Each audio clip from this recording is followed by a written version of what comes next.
So don't try to tempt me here. Did you eat any pounded meat in Germany? Wait. Yeah, hi. You have this like look on your face, Will, like you're trying to trap Adam into something. I would never do However, I will say I had the most amazing meal, home cooked meal that my friends made for me when I was in Germany. Ooh. And like seriously, the husband of the pair is more of the cook between the two of them, and so he did like this full like multiple hour recipe, and it's called Rouladen.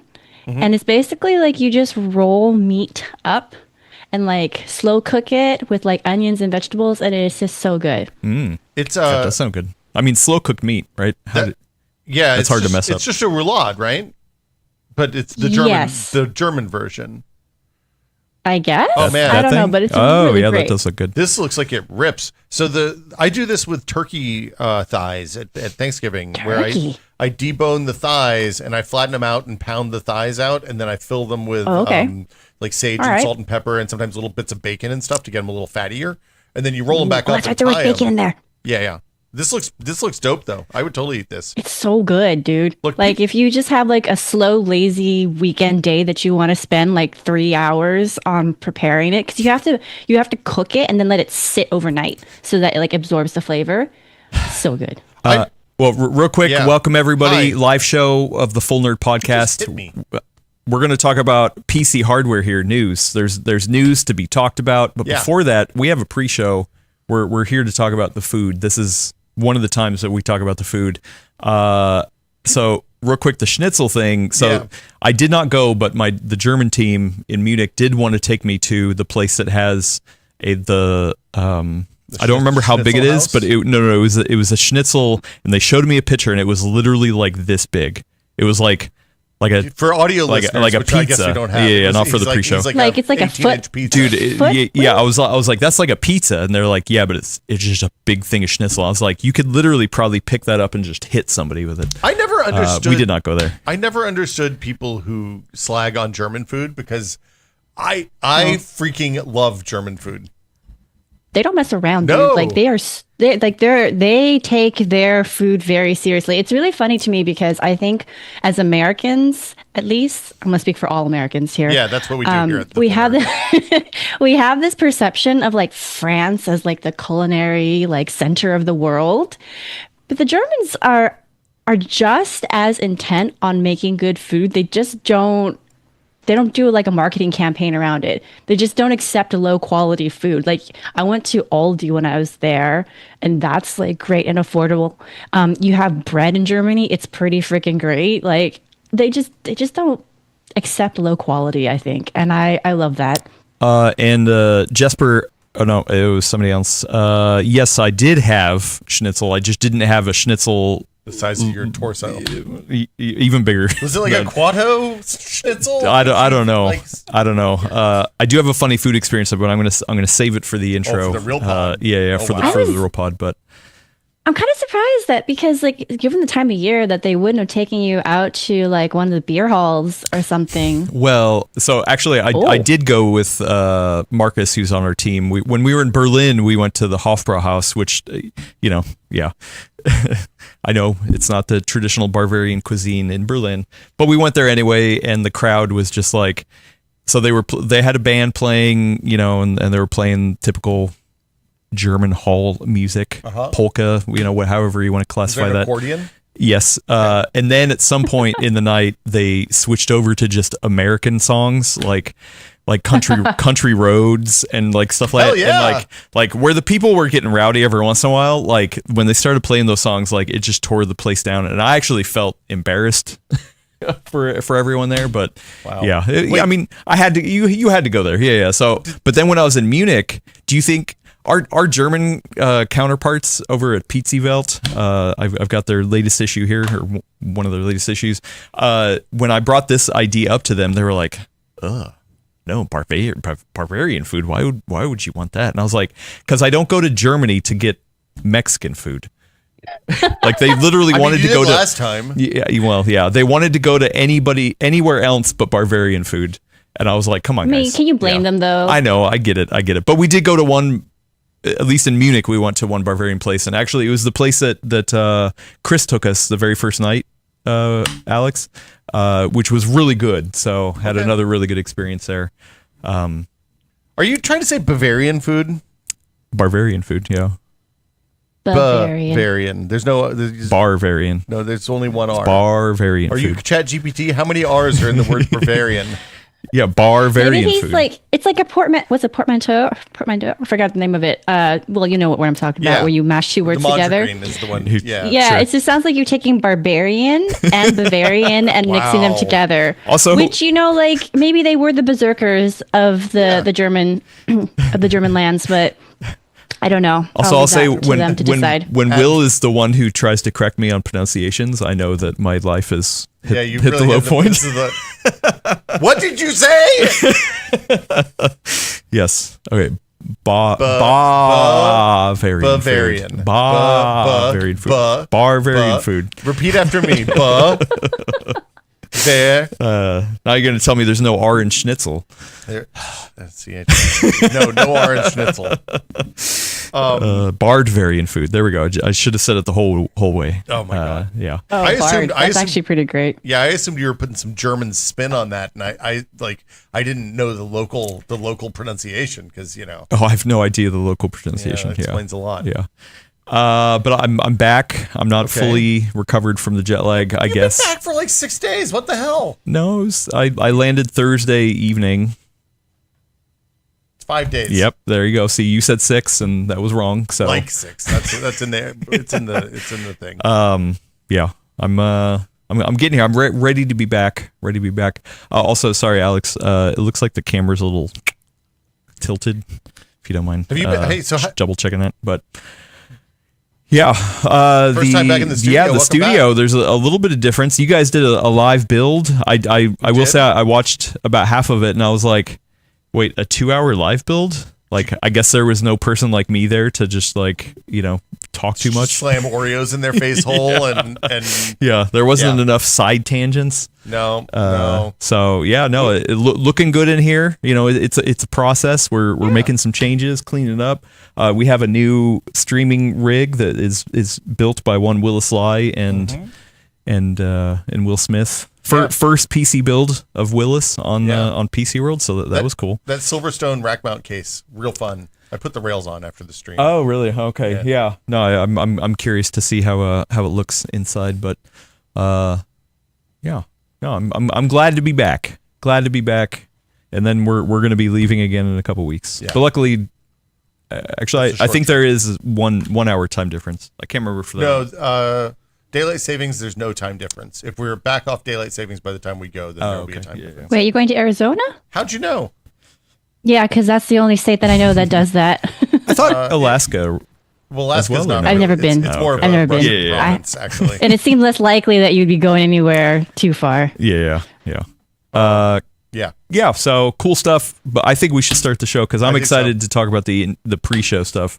Oh, I've got some goodies. So this is the pre-show. Yeah, I don't know what this is. This is the hamster time. I'm just gonna call this hamster time, and then the intro is where I want to talk about stuff.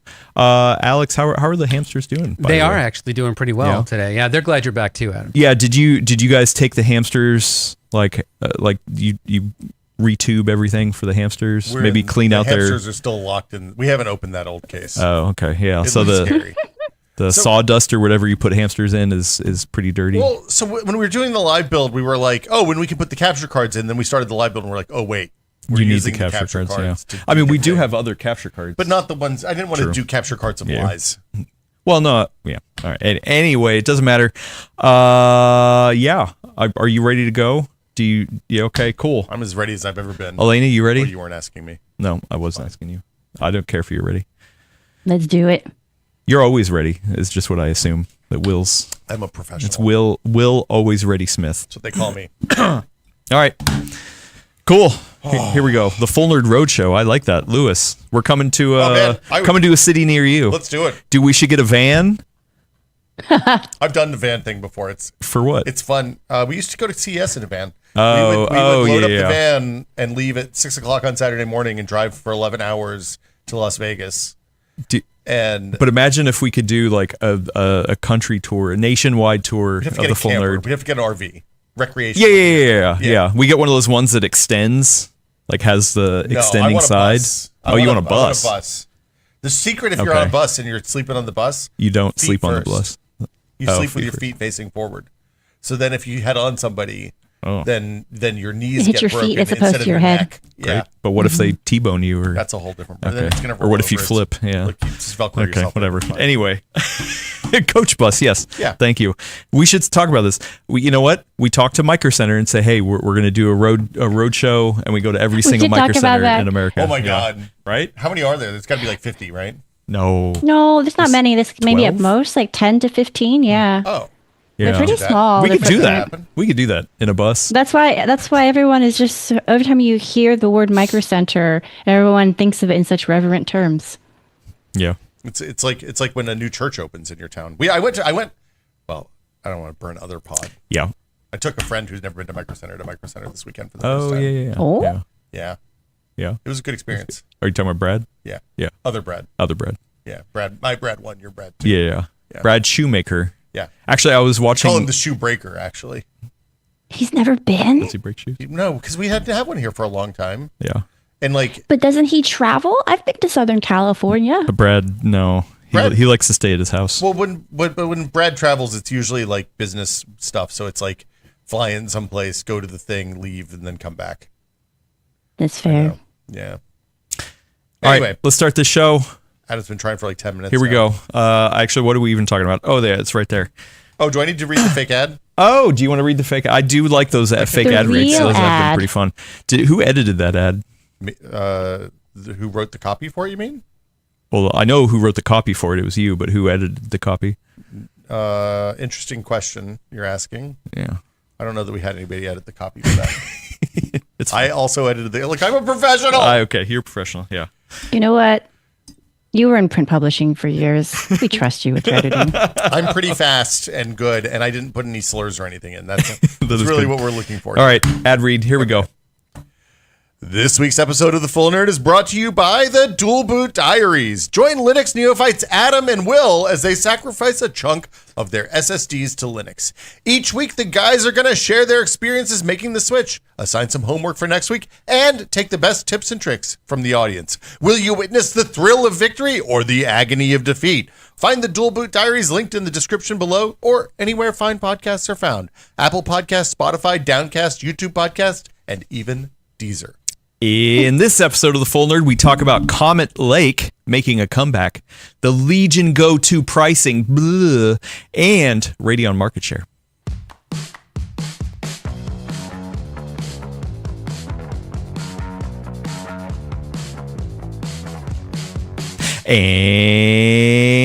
And welcome everybody to episode 365 of the Full Nerd Podcast. We have come full circle. This is your home for the best news about PC building in the world. Yeah, the only resource as far as I'm aware. Right here. I am back, but I am not alone. One Brad Charkis is actually not feeling well, so he's not joining us today. But luckily, I have the rest of the crew on the line today. I have one, Elena Yee. 365 is actually pretty exciting because that means for most years, if you are brand new to the podcast, you literally have a whole year's worth of podcasts to keep you entertained. Oh, no. To listen to the Full Nerd once a day, one episode a day for every day of a year. That's kind of cool. Yeah. Please, somebody do that and let us know how it goes. Do a podcast about doing that. Do a rewatch podcast of the Full Nerd. Yeah. The Fuller Nerd. Yeah.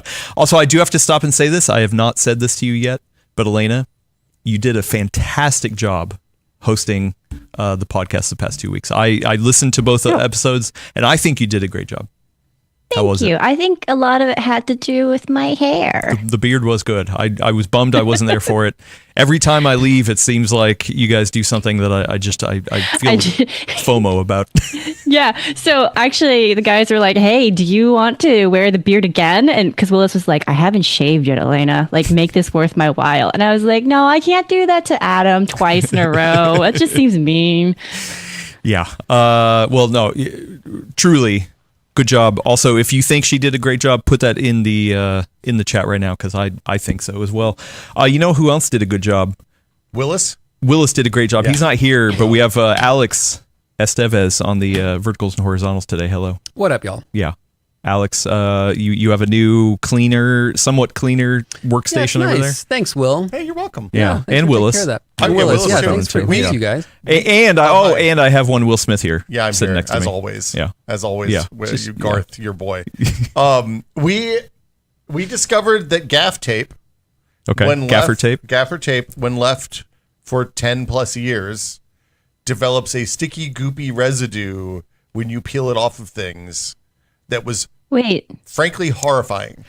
Wait. Yeah, hi. But that's 10 years. That's pretty good because I feel like other tapes do that way faster. Well, okay. And also, it depends on the quality of the gaff tape, too. I've had some gaff tape that like gets sticky way quicker. So you guys use bad gaff tape because like I made the mistake of pulling off the strip of gaff tape that was holding the power stinger down on the wall behind the Alex's desk. And it left that was me. Yep. Yeah. Oh, the thing that was running around the back. Yeah, it that was left me. The goop on that when I grabbed it off to pull it. My hands, I had to go get industrial solvents to get that stuff off. You went home and hugged your daughter and then couldn't let go. Yeah. Well, but no, the problem was I touched that and then I got my hands in the dust, so I had like fuzzy fingers for a good 30 minutes. It was Willis was like, "You should have worn gloves, man." And that dust back there, Willis. Who knows? You're talking about also a decade of nerd farts. We swept, we dusted, everything's clean. We have a bunch of cable management stuff here that's ready to go in as soon as we lock down positions of everything. Nice. We have dedicated drops for like the monitor over there on the live mix and for here. You guys thought through stuff, which we did not do 10 years ago. Hearing is that you need to keep a bunch of Goo Gone or whatever it's called on hand. Or we just never let it get that dirty again. Well, the other thing is we got cable management solutions that don't involve taping stuff to walls. It's a crazy idea. Hey, listen. Yeah. You guys did great. It was 10 years ago. Yeah. It was a different time. Actually, yeah. Anyway, I'm back from Germany. I was there for, I don't know how to count, 9 days, something like that. Attended to the Lenovo had sent me out to attend IFA. Okay. There were some Lenovo briefings. I met with Acer, NVIDIA, AMD. There was a couple small companies on the show floor, Geekom, Minis Forum, Ace Magic, and Gravistar did some videos on that. If you want to go watch the videos over on the Full Nerd TikTok or YouTube, not only did I shoot my own vertical videos, I also edited my own vertical videos. Look at this. Wow. On Linux? Oh, I guess that's for the Friday. Save it for the Dual Boot Diaries. Sorry. So, yeah, I'm glad to be back, but I did. Every time I go travel somewhere, I try to bring back something illegal. Where'd you bring it? That's just what I do. Well, so I brought some other illegal stuff, but I'm not going to talk about it today. But I did. Wow. So luckily, Willis isn't here because I feel like he would probably have a heart attack. Because I thought to myself, Kinder Eggs. I smuggle those all the time. Yeah. Like whatever, it's not a big deal. You asked for some Kinder Eggs, so I knew I was going to bring some, but. I was like, okay, well, what if... You're going to get caught in customs one day, and they're going to do bad things to you, man. They did ask, and I was like, just chocolate. And he's like, that's it? And I was like, yeah, just also chocolate. Some fentanyl. No, I did not do that. No fentanyl. That's good. Oh my! Don't joke about fentanyl. I should have prepped this. So I thought... This is a good bit. I saw this, and I was like, oh my goodness. What's better than smuggling back a bunch of Kinder Eggs that are highly illegal? Smuggling back oh my god the world's largest Kinder Egg. It's a Kinder guy. Yeah, so for audio listeners, imagine it's like an M&M kind of guy. Kinder Man, baby. It's like Mr. Potato Man. Yeah. It's like Mr. Potato Man without as many removable parts. Head. And for some reason he has like a thank you. He has like an aviator hat or whatever. He has arms. Taped clothes? Well, yeah, because it's actually the mechanism to hold him. Because inside is actually 6 Kinder Eggs.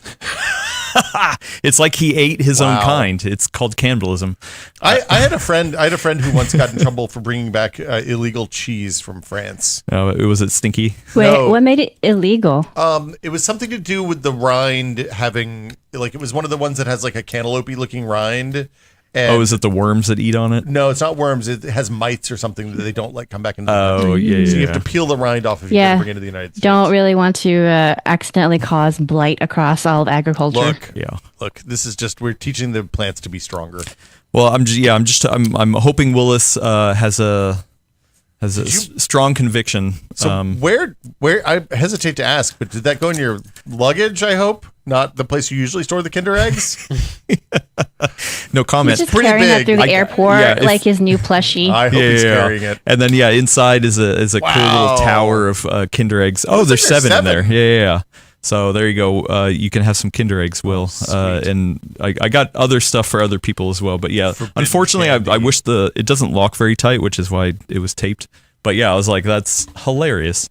That is very, very cute. I did bring some snacks, including German, typical German snack, which is Burger King flavored Doritos. I saw this and I was like, what the hell? And they were like, what, you don't have that? And I was like, no, I got to know what Burger King flavored Doritos smells or tastes like. Eat? I know, I think, I should have got it. It's got flame grilled Whopper Geschmack.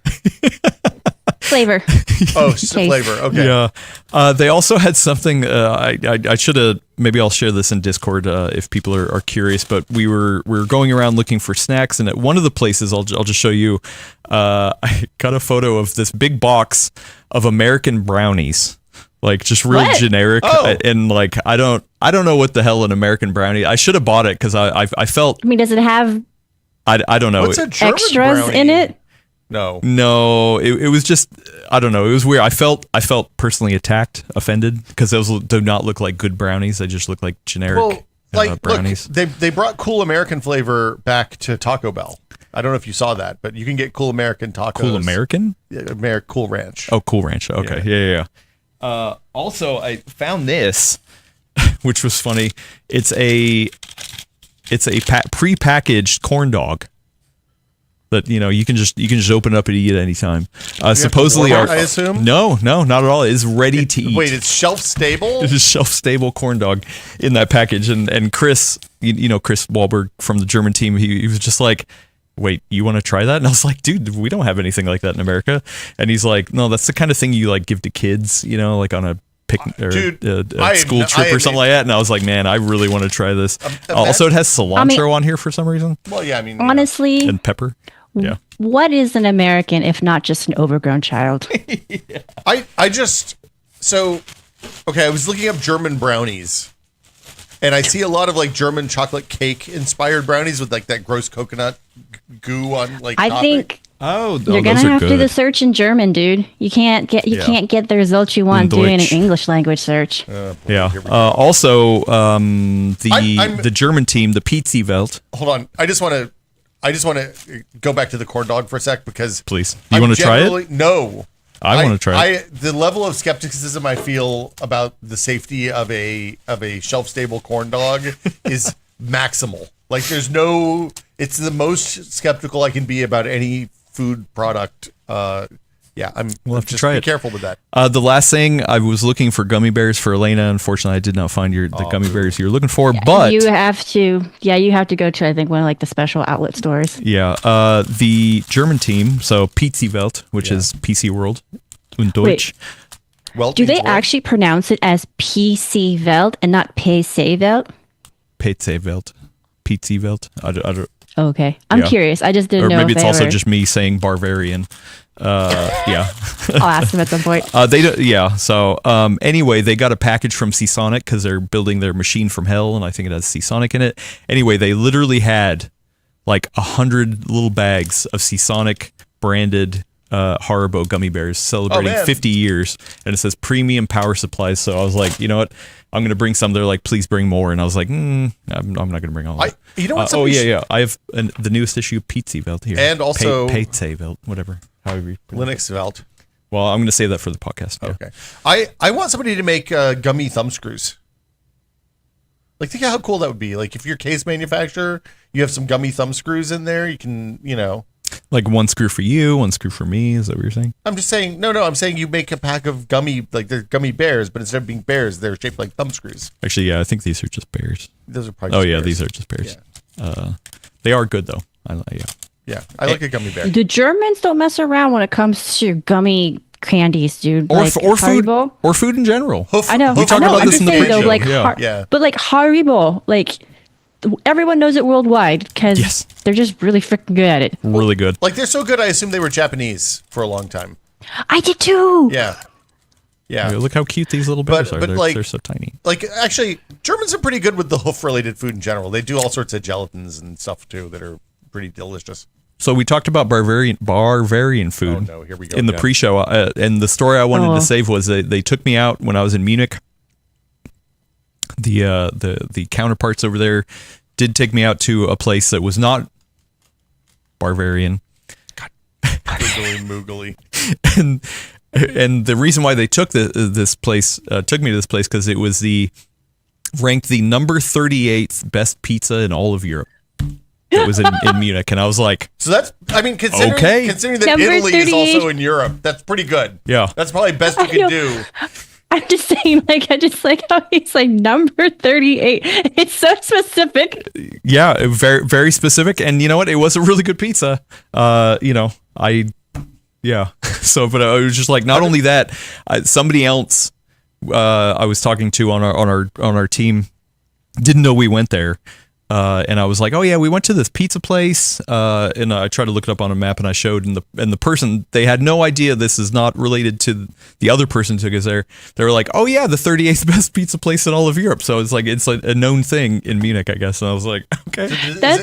Is it called 38? No. Okay. That would be amazing though. Like if they ever change in the rankings, I think it would like upend everybody's like reference point. Pretty much. That's amazing. Yeah. So it's a lot of pride. It was a good time. I actually did film a video at the German offices. I think we're going to have that edited sometime soon.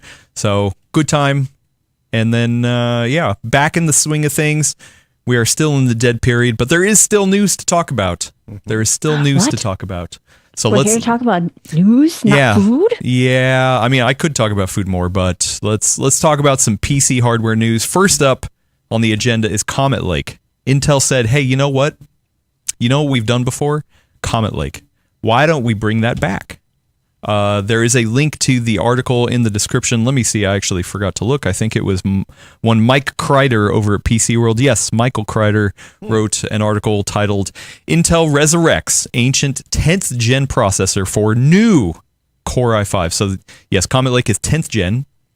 I remember that Gordon, he did not, I think it was 11th Gen that people poo-pooed on, right? Because I think, wasn't 11th Gen? 9th was good. No. 9th was good. 10th was okay, but I think it was hotter. And then 11th Gen, they actually stepped down the core count. Oh, yeah. 10th Gen at the top end had 10 cores. And then 11th Gen, the top end went back to 8 cores. I think that's what it was. But if I remember correctly, it was hot, or at least at the top end of the chip. Here, the talk here is that Intel is going to bring back it at the lower end, so 6 cores, 12 threads, 14 nanometer plus, draw 65 watts of power and runs at 2.9 gigahertz, according to one Michael Kreider. It'll be called the Core i5 110. Hey, Adam. Technically, yes. Why? Well, my first question is, why the I? Because they already dropped the I nomenclature for this current round. This is an I generation. So this is still when the I's matter. Well, but there are a lot of people yelling like, oh, wow, how could you rebadge a 10th gen processor and call it a new thing? That's one discussion that can be had. But they also are not completely rebadging it because it has an I in it. And then, so the other more important question, I think, is why would they bring this back? And I think there is a good discussion to be had here. Really? Yeah. Why not? Why not? You don't want to have a discussion? I mean, we could move on. Such a race. All right, next. I'm here for the discussion, but like this is such a weird product to pull from. Like, did they find a warehouse with just a whole buttload of these things left over? And they were like, okay, guys, we got a problem. We're paying. We're like 30% of our revenue is going to this warehouse that holds the Comet Lake processors. So we have to figure this out real quick because the feds are on us and like the stock market's really upset. This is going to turn everything around for us. Okay, we got to get rid of these Comet Lake processors. They're not making them, are they? I don't know the details. I have not been privy to the information here. I don't know if they found a big warehouse of them or.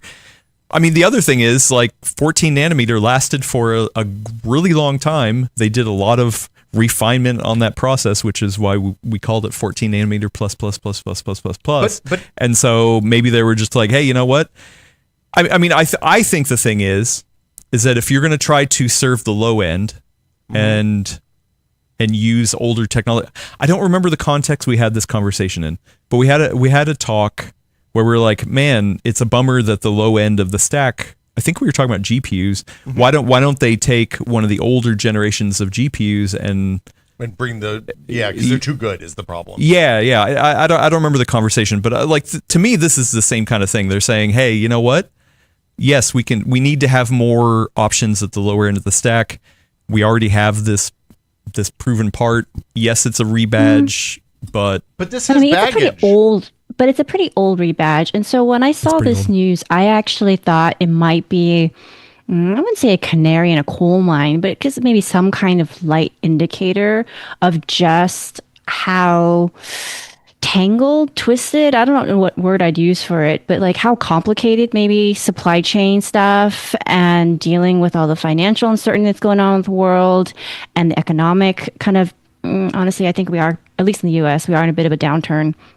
And so I wonder if this is a way for companies, as things are slowing, for them to do, I don't know, the corporate equivalent of, make do. What is it? What's that phrase? Like make do, use it up, make do, like whatever, where you're just kind of being more frugal. You're making sure that all the materials you have on hand is, getting maximum value out of it. Maybe it's a way to counterbalance whatever costs have been going into their new process, and as they try to figure that out. Because the thing is that, we've talked about this on the show before, which is that you have to have something quote unquote new to produce, because otherwise you could seem stagnant, especially when you're a business of this size, right? I think it's a little different if you're like a smaller business that's only ever produced like one kind of flour and people come to you specifically for that. So they're not expecting you to always innovate with new products, right? But this has like shareholders, the US wants a stake in it, all kinds of, stuff. So I'm hoping it's not an indicator that we're just going to be in a constant summer period of waiting for new cool chip news, but I kind of wonder if this potentially could be a sign of it. Well, and I think the other thing for me, I can't remember which episode, but one of the last two episodes, you guys talked about DDR4 prices going up. Right. Which this chip is DDR4 only. Mm-hmm. And so that seems like a weird time to be like, oh, hey, we're going to introduce a new chip based off DDR4 as those prices are starting to creep up. I mean, maybe they have a big warehouse full of DDR4 sitting around too.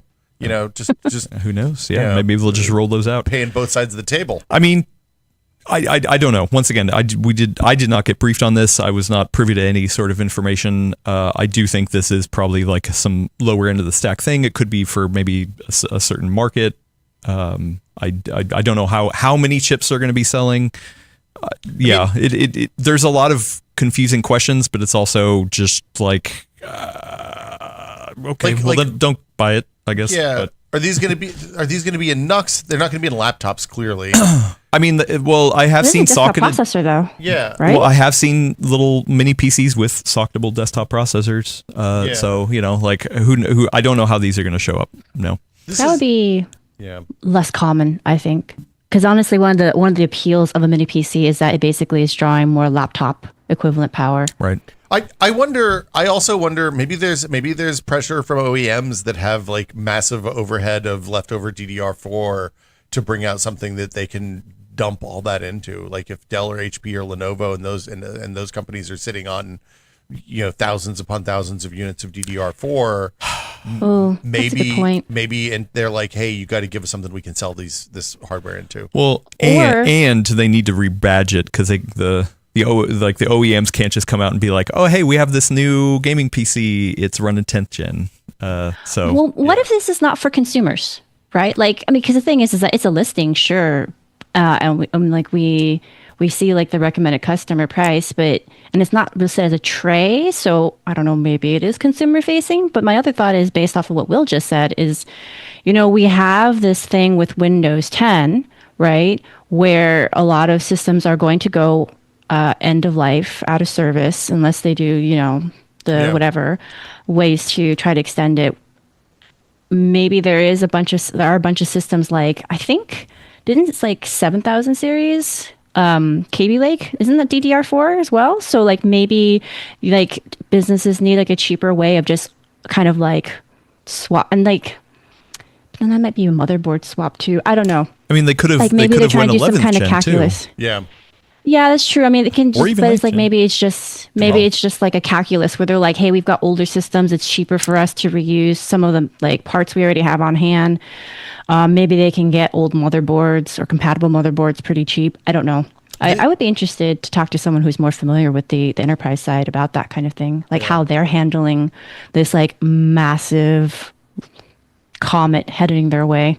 I mean, it's funny. We were at the electronics flea market this weekend, and I was talking to a guy who works in IT at a big giant tech company, and was like, I was like, how's that going? He's like, well, we find new machines every day that we need to replace that are going to be out of service in 6 weeks, and we have no idea because some of like there's a period of ambiguity around like 8th and 9th generation where theoretically they should support it, but sometimes they need a slap on TPM2 module. Sometimes they need something flipped in the BIOS. And like the way to figure that out is to go to each machine and then identify the motherboard, see if you can get those TPM modules, which he said are basically impossible to get at this point. And are they? Well, because there's because of the wave, fairly high demand in enterprise. Oh, okay. I was seeing them like individually, like on eBay and other places, but maybe it's when you're buying at scale, it's hard to obtain that way. Well, and the thing he said is you could get like 10 XPS whatever machines from Dell, and depending on when you'd buy them, they'd have different variations of the motherboard, and they all require different TPM chips because they're board specific. So that is a good question. That could be a theoretical thing of some older system that just needs to have an in-place upgrade for support for Windows 11. A lot of questions. I will say the rebranding, they are calling it, at least on this page, they're calling this the Intel Core Processors Series 1, which if you're familiar with the new generation, which is Arrow Lake, those are labeled as Series 2. So they're trying to put this kind of in the same. It's like a retcon to put this into the. There was no desktop Series 1. Now? Like Series 1 was 14900K. No. The GOAT. No, that wasn't. That was 14th gen. So there was no desktop Series 1. Series 1 was mobile only. To 2? It's like the Xbox 360. Well, because it was Meteor Lake, and then Meteor Lake didn't have a desktop equivalent, so they did Raptor Lake Refresh. So like they're like, oh, okay, where can we slot this in? Oh yeah, we never had a Series 1. Let's just put it in there. So yeah, I would be more curious too if they were like, hey, you know what? Let's do a whole product line in this Series 1 because they never had one. So I don't know. Also, I mean, naming is hard. Like it is interesting. That's like 5 years old, right? More. 90, 5 or 6. No, I don't know. 9th gen was 2017, 2018, 2019. Yeah. Like so this must have been 2008. Yeah. 2019 for the mobile processors and desktop 2020. 2020. Wow. Okay. Yeah. Well, the mobile wasn't even Comet Lake. I think that was Ice Lake. Was 10th gen for the mobile. I can't remember, but yeah. So who knows? Just interesting. It's just an interesting little piece of news. Like it's a really weird thing to do. Like that's the end result. This feels like a strange thing. Like, but I think the best guess would be there was some sort of unique business case that some company, maybe a large vendor out there, was like, hey, or government, something, being like, hey, we need to put in one big order for these devices for some reason. Okay, let's spin up let's get those 10th gen hamsters back working again. And who knows? Also, I just want to do a shout out to Mike Kreider for his beautiful Photoshop of the Simpson thing. Which is basically Mo trying to kick Barney out of the bar, and somehow Barney reappears in the background. Except it's the Core i5 box. Yeah, right. So interesting indeed. I guess, no mention of where it's going to be sold, but maybe we'll get one in, do a review. Maybe I'll spin up an old test bench DDR4. It's super funny seeing that, honestly, because I have like an old 10th gen set that I was going to make sure like the motherboard BIOS was up to date and all that to give to a friend who's still running on a 6600. He was like, hey, I was thinking of upgrading, and you said that you were trying to like downsize your stash. Do you have anything that might be usable for me? And I was like, well, like tell me what you're running, because I think some of this might be kind of old at this point. And he told me, I was like, oh yeah, we can get you a great upgrade, dude. Yeah. It's not new, but it's still way better than what you got. It's gonna be quite a jump for you. I'm gonna move forward in time about 6 years. There you go. So yeah, more to come. I mean, in terms of CPUs, that's all I've heard for this holiday season. I still think there's a good chance we're not going to get new desktop CPUs until CES. I heard some rumors, but I can't talk about them yet. Interesting. Okay. Well. What? Yeah. Teasers. Yeah. Well, we'll see. Let's move over to the next topic, which includes the Lenovo Legion Go 2 pricing. Oh, I saw this on the internet. People were really excited about this. Very excited. Like thoroughly, like very vocal about how they felt about it. Yeah, so we actually have a video up on the PCWorld channel. I should have linked to that in the description. I didn't. It's in the article, that Mike Kreider wrote up. So I got my hands on with it. So originally this was announced at CES earlier this year. They showed off the Legion Go 2, which is the next generation of their detachable controller flagship handheld. A lot of people loved it. It was not my go-to. I made a whole video about it. People got angry about it, whatever. But I do think they have made some smart changes to this, mainly around ergonomics. It also has a big, beautiful OLED display. I actually think the hardware is really nice. I have only had limited time with it, so, we will see. But at that pre-briefing, they were like, okay, and then it starts at just over $1,000. That seems expensive for a handheld, Adam. And then that configuration is including the Z2 vanilla, which is essentially a Z1 Extreme, yeah, which has been on the market for a couple years at this point. And I was like, wow, okay. I did go through some of the improvements in the video, not trying to justify the price, but I mean that OLED screen is definitely a major upgrade compared to the other one. Like the ergonomics. My Steam Deck OLED was only $550 though, Adam. I mean, the screen is better than the Steam Deck OLED. Okay. Even with my limited time with it, like even the fact that it was bigger, it's higher resolution. It has a variable refresh rate down to, what did I say in the video? I think it was like 30 hertz, which is weird because usually the VRR range starts at like 48. 40, yeah. It is a native landscape. I mean, by all accounts, it seems like a really good screen, and the ergonomics are better. You can configure it up to a Z2 Extreme, which is not leaps and bounds over a Z1 Extreme, but it is an increase.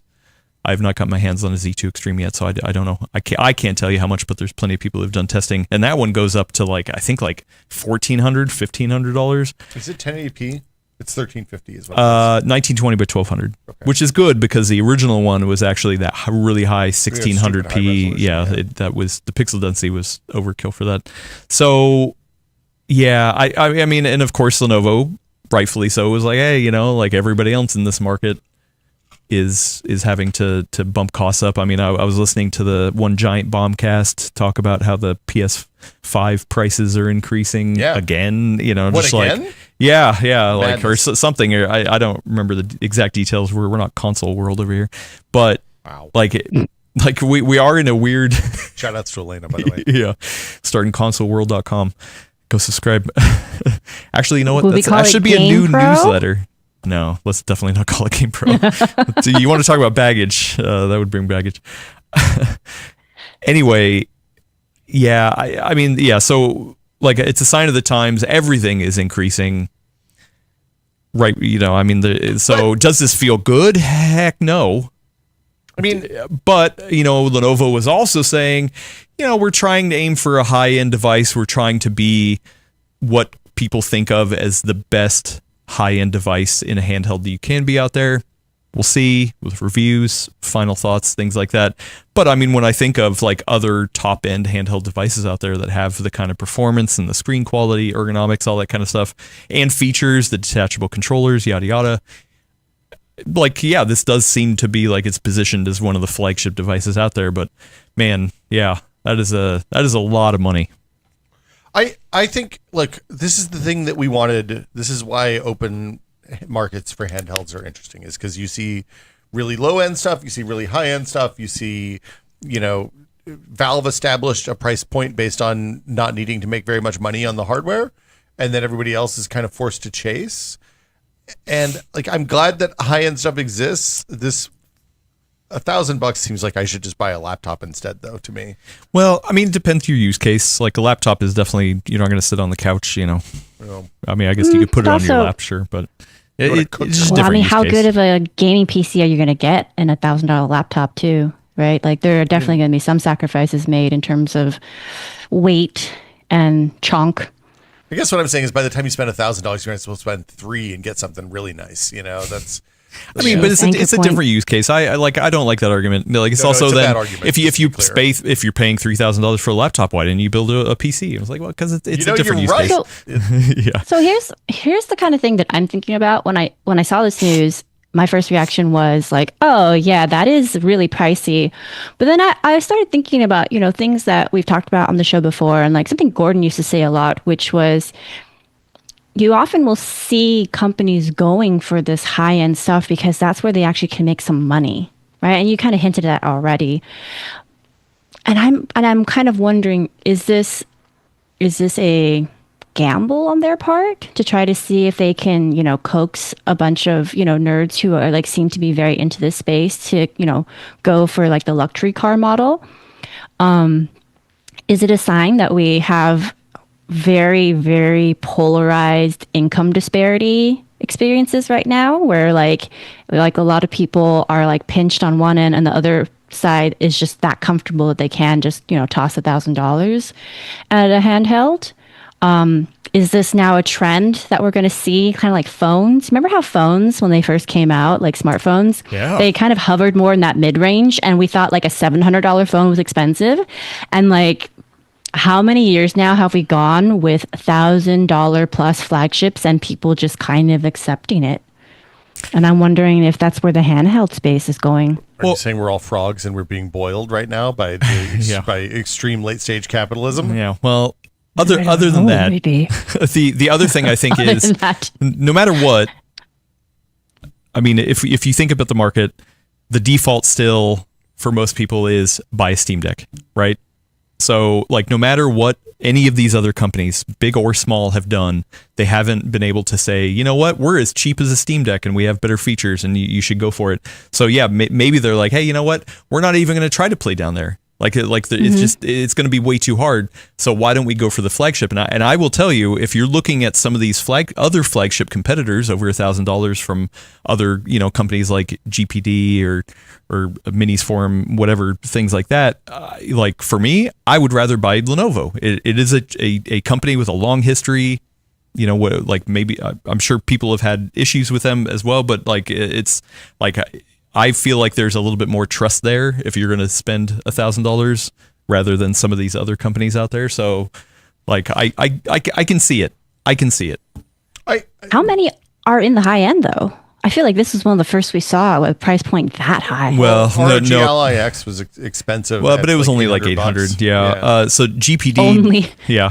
GPD typically goes now for the real high end SKUs go over $1,000. I mean, they announced the Strix Halo based one, the one that doesn't have the built in battery, and I think that one starts at like $1,700. But wild. I mean, that's crazy talk. But I mean, a lot of these other companies I think are understanding that number one, it is expensive. These are cutting edge processes. By all accounts, I've heard that Lunar Lake, Strix Point, all these kind of processes are more expensive than previous generations. So the companies are having to factor that in. But like the fact that Steam is not willing, or Valve is not willing to budge on their price, like they can't. How are they going to compete with that? So might as well try to go for the moon, I think.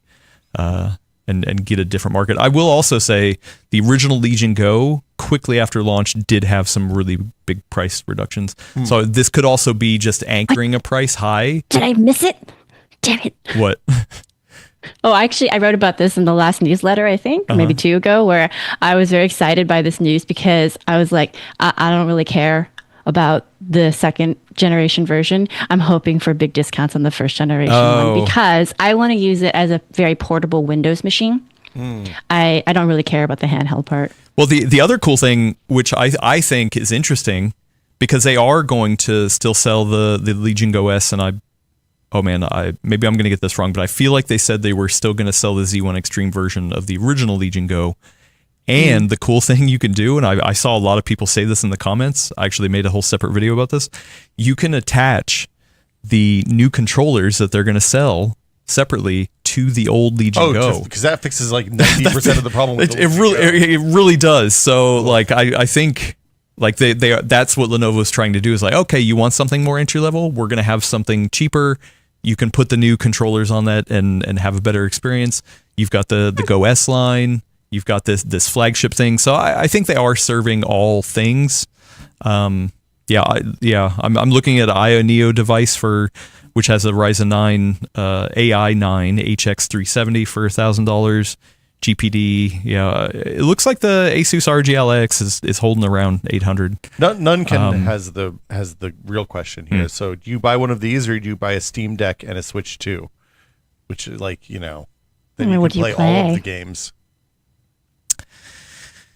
Well, yeah, I guess you could, yeah. I mean, but also, like, I have known a lot of people, like in your case, be like, you know what, I got the original Legion Go, and I use it as like a mobile computing platform as well as the gaming part of it. It is actually high enough resolution to use. The screen's small, but or you dock it. Enough, yeah. I mean, and because it can get into tablet mode and you can take the controllers off of it's more like a mini PC at that point, a mini PC with a built-in screen, right? That's the reason why.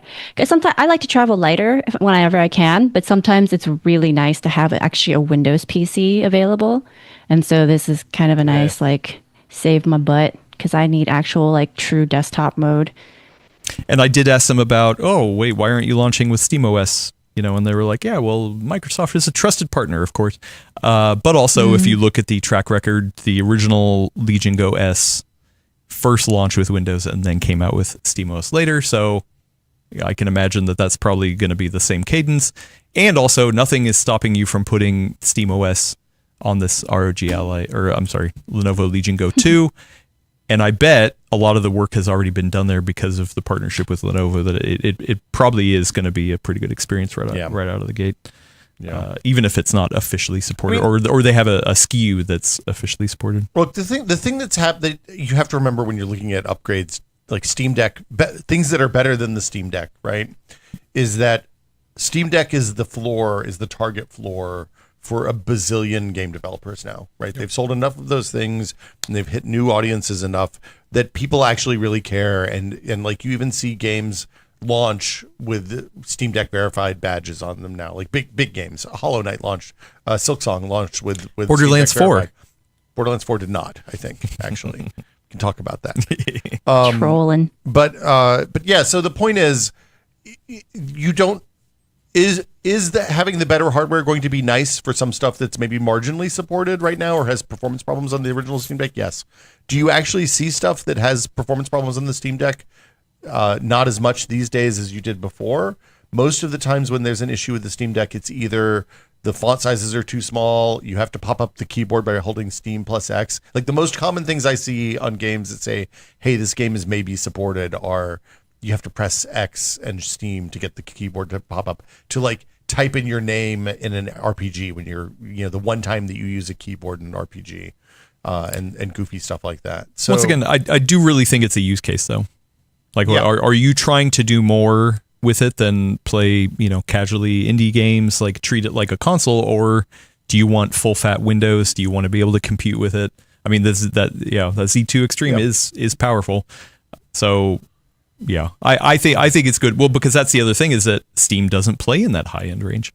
So if you're talking about competition, I think Lenovo can easily go against the Ioneos of the world and say, you know what, we're gonna shoot for the top end. And I actually do think the other major company that has competition in the top end is that ROG Ally-X, and I think there is plenty of reasons to go for that Legion Go 2 over the ROG Ally X. So I mean, and that is like that's definitely Lenovo's bet here, right? Is that their higher margins on the higher end hardware mean that they can sell fewer units and make the same amount of money that they would doing a budget thing that they need to sell 10 times the units on. Like there's somebody with a spreadsheet and the lines crossed at a spot and they were like, okay, $1,050 done.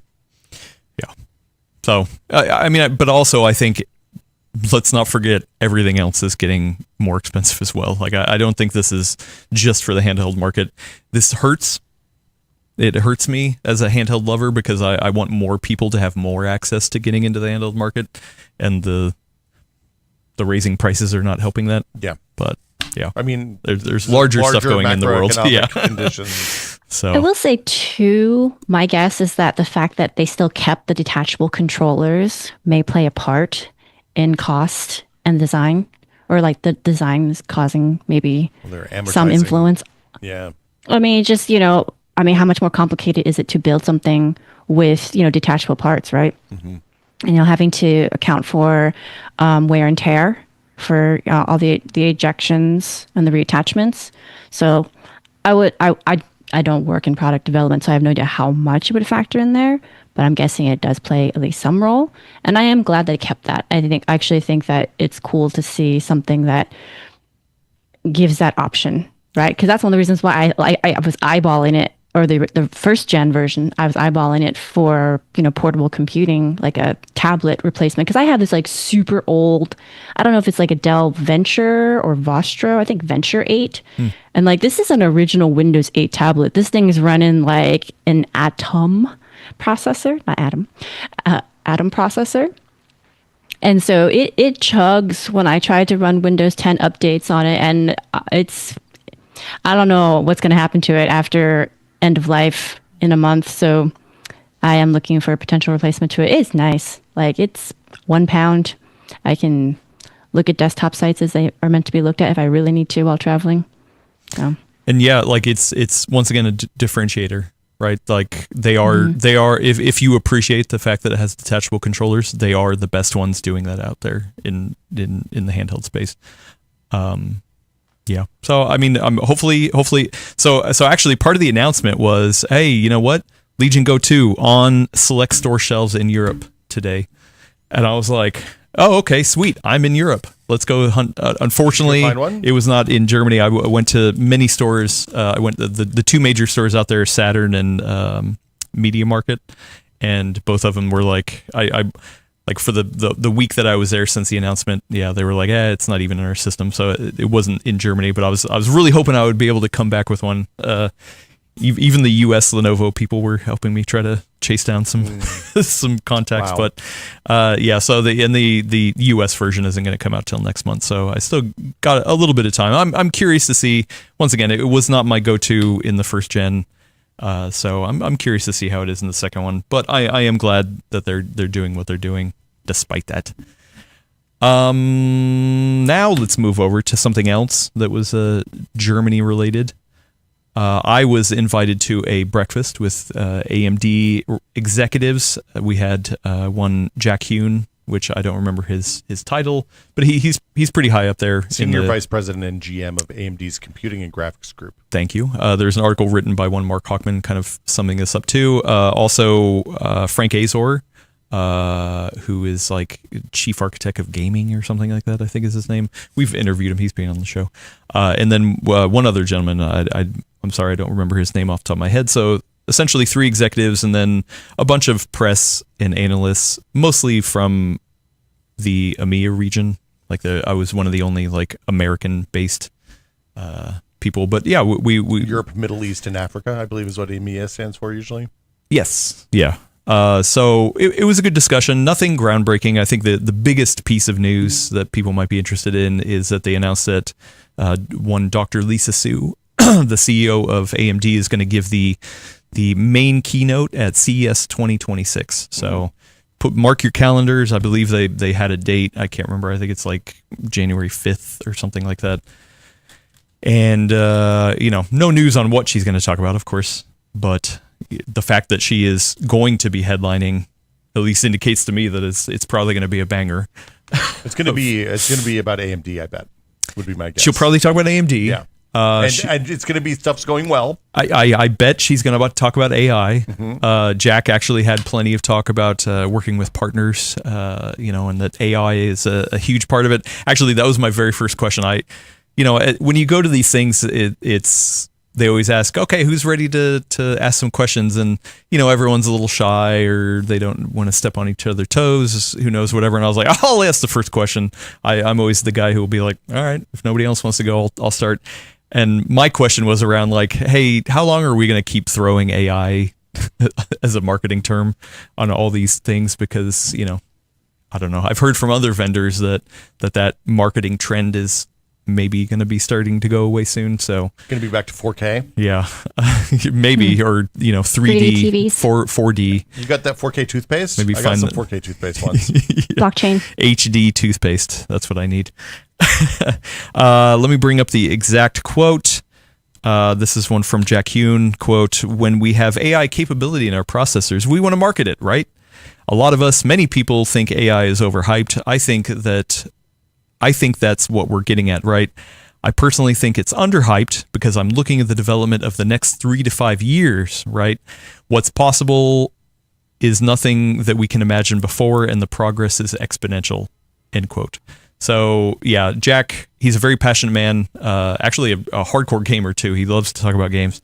And he feels like it's underhyped. Like he's saying he's looking at the road ahead, and we just can't see it right now because we're, they're planning so far out. Trying to count R's in strawberry. So I don't know. I don't know. I feel like it's overhyped, but yeah, he seemed to indicate that AI is here to stay, whether you like it or not, and the fact that it has AI chops is going to be marketed that way. So. Okay. We've had this talk before on the show. I think I've said that like 5 times already today, which sort of is maybe circular logic of proving my point that the common complaint, which I think still exists around AI, is that it feels very much like the marketing is trying to advertise a solution they haven't yet found a problem for. Right. I think there are many applications of AI that don't need marketing that are actually quite revolutionary or helpful. But again, it's like those things where do you really need somebody to market to you that AI is making it easier for researchers to do this or that? Maybe for that subgroup, if you're marketing software to them, or like hardware that's capable, but to the general populace, it doesn't really make much sense to me how generalized the talk around AI is right now. Like bringing in some current news as well. Like apparently, Microsoft is going to be. This is a quote from the story. Obviously, a slightly editorialized take. We're going to be forcing everybody to have Microsoft, I think, 365 Copilot app on their PCs, which is very reminiscent of antitrust suits that Microsoft has gotten itself involved in before. So that'll be interesting to see how that plays out, especially because they've obviously had to run that by their lawyers. But yeah, it just feels like we're being pushed AI in a way that doesn't really make sense to us as consumers. Like, yeah, okay, like definitely 3 to 5 years from now, we're going to see some changes. The hardware is going to get better. The implementations, the language models hopefully will have iterated to a certain point. But will we care about it as something that we want to talk about? Well, and real quick, something that a lot of people might not realize is that when you're in these roundtables, and like I said, I'm very focused on what I'm focused on. There were half of the people are either in B2B or analysts who are covering this stuff who are like, oh yeah, no, we need more AI. Strix Halo is a godsend. This is amazing. They're seeing on their end what AI is doing for them. So, I think part of this is like Jack needs to talk to them. The gamers, feel more down on it too. So like, I think it's just, it's 2 different markets. How do you serve both markets, right? Of people. Cause yeah, like it's always a weird dichotomy of somebody being there like, come on, dude, what's with AI? I was that dude. And then there's somebody else, analyst being like, hey, why can't we get more AI? Yeah. Like, more AI. Where's my tops at? Yeah. It's hard. There's two things. One is that the difference between now and the 90s is that Microsoft isn't really a monopoly anymore in any way that matters. So they can do whatever, they can force us to do whatever they want now, right? Like they're and also I think probably in the current, at least in the United States, we're probably not going to see any antitrust type prosecutions on or cases on stuff like that, given the current political climate. The other thing is that there's multiple things that are happening in this space, and some of them are really good and some of them kind of suck, right?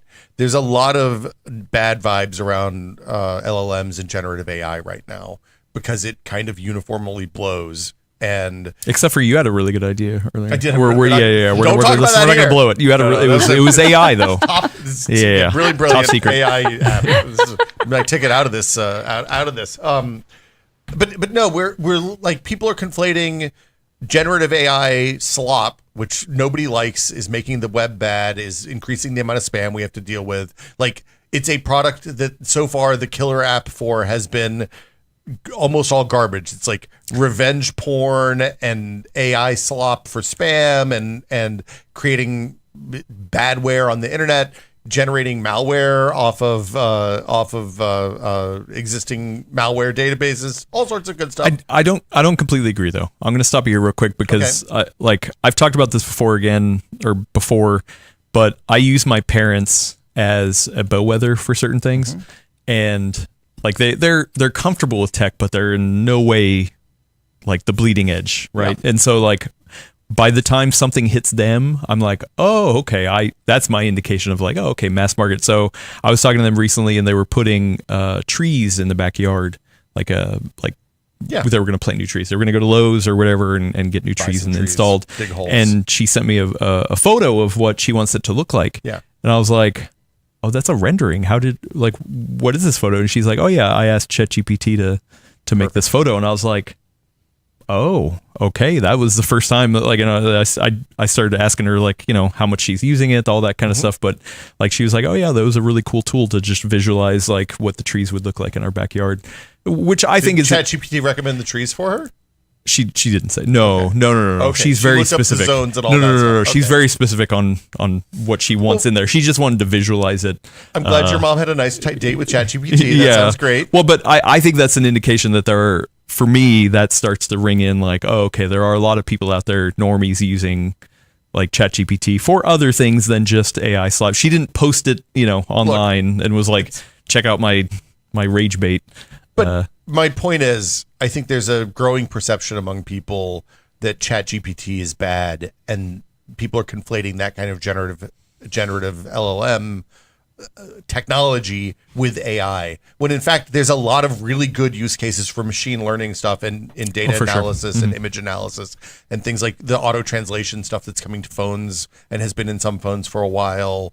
Things like the transcription, like the quality of, I've been watching a lot of baseball and basketball lately, and the quality of the live transcription of the machine live transcription for closed captions on live TV programs over the last 5 years has gotten so much better. And it's because they're using, at every production house, they have a machine with a 4090 in it that's just jamming out captions as fast as it can. And that's amazing. That stuff is really, really good. But at the same time, we have ChatGPT not being able to count the number of R's in the word strawberry. In Barbarian. Sure. Yeah. Also, one Alex over here was talking to me yesterday. He tried out the new, was it the auto mask AI? Auto masking in Premiere. In Premiere Pro. You're going to change lives, yeah. And then, you were actually impressed with it, right? I was very impressed with it, yeah. It was really easy to use. I didn't have to do much to get it going. It just kind of worked. And it was running locally? And it was running locally. So, yeah, it's moving along, and it's integrated. Sounds good. Yeah, so it's. But this is what I'm talking about. What, Elena? What are you talking about? That anger is not directed at you, Alex. It's that the marketing is just so clunky. Yeah. Right? They keep using is this single idea, AI, which really means nothing to us as consumers. We need something concrete. I was talking, because I'm getting ahead of myself. One of the reasons why it gets a bad rap is because they keep pushing all this hey, you can create your own novels, you can write all these things, and it just makes the creatives angry. Because it's just ripping off from their work, right? So there's that. Simple factual things it can't get right. And it's not really addressing a problem. But I was thinking to myself the other day, if you told me it was possible to just upload my receipts from my trip, my business trip, and you automatically pulled the date, the type of transaction, the amount, did the currency conversion as applicable, and labeled it according to how my company needs it tagged for accounting, and that's all I had to do, I think everyone would submit their expense reports more on time. I know I would be motivated too, because I would know I would get paid very quickly for doing very little I was work. just about to say, wait, this is a thing? You have to show me how to do this because I have to do my Germany that's expenses. what I'm saying. Like, maybe it is. Maybe it is. Maybe someone's working on it, but I can't imagine they wouldn't be. But this is the kind of stuff that's how you get people to want AI stuff, right? Because that is the kind of stuff that we want from our lives. Like, it's very grounded in something that makes it easier. Like what Alex just talked about is something that would make his job easier to do, right? Like, I am horrible with video editing. And I am in part of hobbies where like vertical video is so much more important, but like landscape is actually also important for like capturing like a wide spread of the entire thing that's happening. So like a lot of times you'll take it originally in horizontal mode, landscape mode, and then you have to go in and try to crop for vertical. But the thing is that people are moving. So like trying to track that is actually not very it's like very manual from what I understand every time I look into it, right? Mm-hmm. And if you could just say like, these individuals keep the focus on them as you're keeping this there, like actually. You can do that, yeah. Auto reframing, right? Yeah, but it's like I've tried it. It's not super great yet for like the kind of thing I'm using it for because there's so much movement. But that's what I mean. Like these are like real world type things that people would care about. But the marketing is always just like AI. Yeah. Hey, you could make a dog eating a hot dog picture. You're like that. I have 400 receipts and my expense reports are not going to be counted in like 3 days. Crap. I thought you were going to say I already have 400 pictures of hot dogs or dogs eating hot dogs. That's what's behind the screen. Yeah. Well, so the other thing that's starting to change though is that like I can't tell who the person is and I got to be careful to filter out where they came from because they work in a place where they buy a lot of cloud compute for work, right? So they do a lot of like Redis. Redis is a piece of software that connects to like AWS or EC or Google Cloud Services, and you can set it up to kind of dynamically buy cloud services based on pricing and all sorts of stuff. And one of their engineers was vibe coding or 10xing or whatever the current programmer lingo is, and submitted some LLM generated code from Claude or Anthropic or one of the other models, and submitted a bug that cost them like $70,000 in a 36-hour period before somebody in accounting got the red flag that was like, and just to be clear, on the scale of the business, $70,000 isn't a ton of money, but he's like, yo, nobody submits vibe coded LLM business anymore. We're not using this because it cost us 5 figures, right? In a 2-day period. Mm-hmm. And like these things are happening all over the place. And every time that happens, they're turning off some small chunk of the market. Meanwhile, OpenAI and some of these other companies are like, hey, we need to get 2 billion people on our platforms in order for this thing to be profitable. And like it's the LLM stuff is not going to last because it sucks. It's bad. Maybe they're going to get there. If Jack thinks they're going to get there in 3 to 5 years, Jack's smarter than I am, and I tend to believe him. But I am not optimistic, right? I feel like everything we've seen is that it keeps getting worse instead of better. And then we see studies like the thing out of MIT that are like, hey, really engaging with this stuff actually makes people stupider, which like that's not an outcome I ever would have predicted. But, I don't know. Yeah. Well, he did say AI, so that's a very broad term, right? So again, like as going back to Adam's point about enterprise uses, like it being baked into features to enhance, and like, create efficiency for people who are doing like certain kinds of work or tasks, like that makes sense to me. But as you said, Will, especially the more that we hear about like water use and like finite resources, like real world finite resources that people actually need to like survive on a daily basis. I do wonder if some of these more, for lack of a better term, fluff uses like non-vital, like directly practical and applicable type uses of AI will just go away because it can't be justified cost-wise. The other thing is, like, I think the expense report one is one of my favorite examples, right? Because that is, everybody hates doing expense reports. They take a really long time. Accounting changes the process every 18 months, so you have to learn a new way to do it. Everybody wants that. It doesn't actually save the company any money because you're going to fill out the expense report on your own time and then get the work done that you would do during that time otherwise because you want your money back, right? So there's no upside to the company to spend there's upside. money on there's an upside. AI. Yeah. There's upside to it because on the accounting side, if in theory, let's say this AI feature works perfectly or mostly perfectly, right? If it's tagging everything and formatting it the way accounting needs, that means they also don't have to spend as much time in review. Which frees them up to do other stuff. Actually, AI does the review. Yeah, I was going to say, the solution is you get rid of the accounts payable and the expenses team. Which, once again, the company appreciates. The company loves that. See? That's something the company will get. If you bundle up your, hey, we'll do your expense reports for you process with also we can fire the entire accounting team. Look, I wasn't advocating for that half of it. I was only advocating for making everybody's lives easier. I love the accounting team. I don't advocate for firing the accounting team. Yeah. Just to be clear. I will... there's one more quote in this article. It was a whole big discussion. There was plenty of other stuff as well. Something else I want to get to, but the last quote around this AI stuff is also from Jack. Quote: "When I'm working with developers, we're looking at the next 3 to 5 years, not the next 3 to 6 months. We're working on things that haven't been invented yet." And he definitely kept pushing that home. It was like, hey, I know what you see as AI right now, but we don't know what's coming in the future, and we're trying to build for that future, not knowing. So, I mean, because they are a hardware company, right? They're trying to sell hardware, and they're trying to throw the ball where they think the receiver is going to be, but who knows? So, I think it's a puck, and Wayne Gretzky throw a puck. Do you throw pucks in hockey? You go where the puck is going to be, not where the puck is now. Oh. I like skate football, to where the puck is going to be. Yeah. It's I don't know if Jack's a sports guy, so he didn't use that analogy. Here's the video game analogy for you, Adam. Please.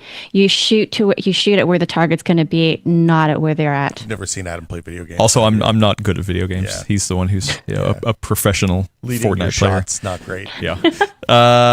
So the last thing, which is kind of the major thing here, we got bogged down in AI a little bit, but I wanted to ask Jack about that recent John Petty research thing. I think that came out about like a week before we had that sit down, saying that not only does NVIDIA still maintain over 90% of the market share, they actually gained a percentage point. And yeah, so which feels different than us enthusiasts. Yeah. Like RDNA 4 has been awesome. Like I feel like there's a lot of people who are like, wow, in all this upscaling stuff, AMD has finally caught up to NVIDIA, which is awesome. NVIDIA has stumbled in a lot of major ways, pricing, drivers, launch, all this kind of stuff. And AMD seems to have been capitalizing on this stuff other than pricing. I think pricing is where AMD still needs to get better at. But, I was like, hey, like it just doesn't feel right to me. Can you guys attribute something to this? Because you're doing your best here, but they continue to keep eating into your market share. Are you committed to this? I mean, obviously they're committed to it. But a quote here from we didn't attribute this one. I don't remember if it was Jack or not. But he said the market share number seems to really be a minimal factor in what we're seeing out there in the market. So we're trying to balance the two, and eventually we're presuming they will come together with what we're seeing and what we're seeing and what they're seeing. End quote. So like essentially, and then Jack did come in and say, hey, no, like here's the Jack's quote. Said, I'm happy that we're selling everything we make. The reception for the Radeon 9070 XT has been phenomenal. I can say that we're still sold out. I was going to say, I was at Micro Center this weekend, and there were like you could buy whatever GPU you wanted, actually, which is the first time I've been to it. When they opened, obviously they had front loaded a little bit, and there were a bunch of GPUs there, but like it was a good spread of cards available down there, which was nice. And same thing. I mean, we've seen it at Central Computer. Yeah. When I was in Germany, I actually did. When I went to a couple of the places, it was cool to see like more PC desktop centric hardware in a normal like Best Buy-ish kind of environment. And a lot of Radeon, a lot of Ryzen, of course.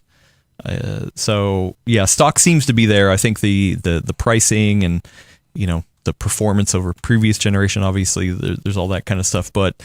Yeah, it just I don't know, something doesn't add up in how it's feeling, and I like for me the question was more around like, are you committed to this? And of course they're like, yeah, it's a major part of it.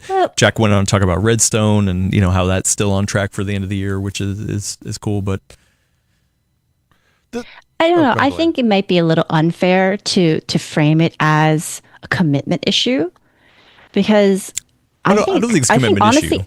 I think it's more like can you stay committed to it? Well, I don't think it's even that. I think they're like I'm obviously reading into it some, but I think there are hints at the reason for this in the two quotes you gave.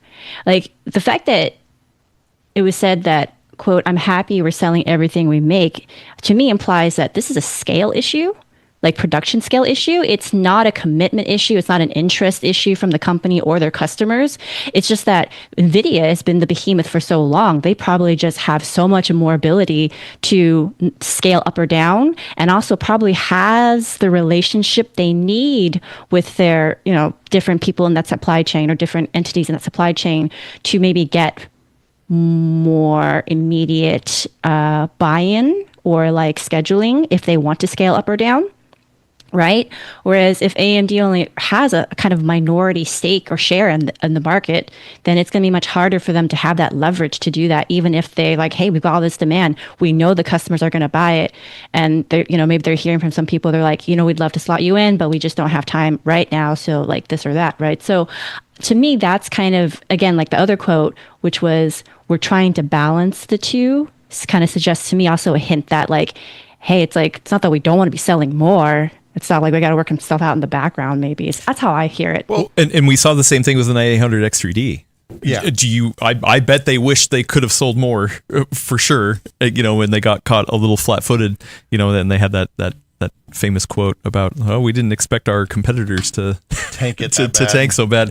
Yeah, but yeah, it was the same kind of thing where it took it took many months for the 9800 X3D to become come to a place where it was easy available to obtain. They had those in stock at Micro Center too. Oh, nice. Yeah. Okay, not a ton though. Yeah. So like, yeah, I think you're right. I think that is an indication of that. Obviously, they have set times with fab limits, and they need to produce other stuff for large AI data centers, and they're like, okay, well, we can put some here, put some there, and I'm sure they wish they could sell more, but it feels weird because for my end, once again, RDNA 4, it's a great turning point. I think this is a good turning point for the generation, not only in terms of hardware, but also in terms of the software stuff as well.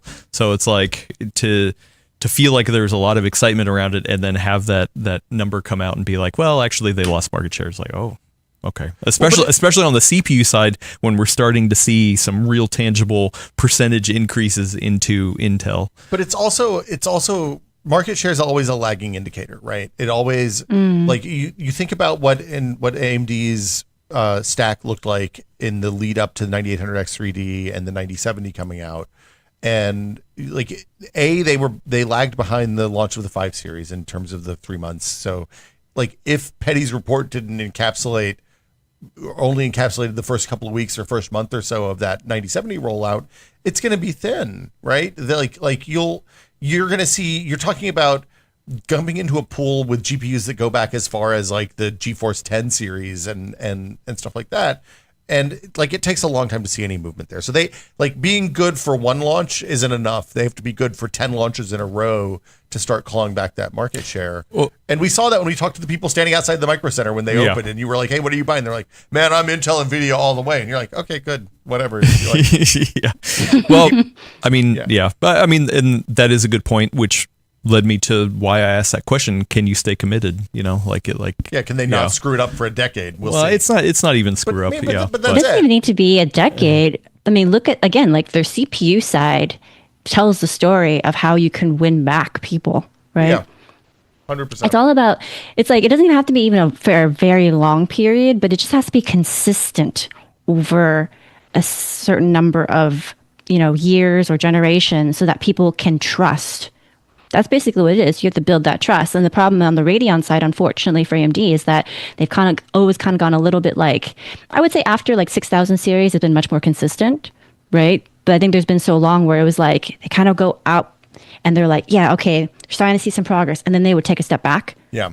Or like get some like backwards momentum. And it was kind of doing this. And I think that it's going to be hard for people to let go of until they not just have the consistency, but also dazzle a little bit, right? Because this last gen, they haven't really been focusing on the high end as much, and people aren't going to buy it, but they love to talk about, the best of the best going up against each other. Well, and the other thing is, like, misconceptions stay, or well-deserved faults linger, right? When we talk to people who are like, why did you choose Intel? Well, I was like, I had an AMD machine and I had problems with memory, or it was crashy or whatever. And like that stuff sticks for a long time. You lose a customer they spend a bunch of money on a computer and then that computer ends up being janky.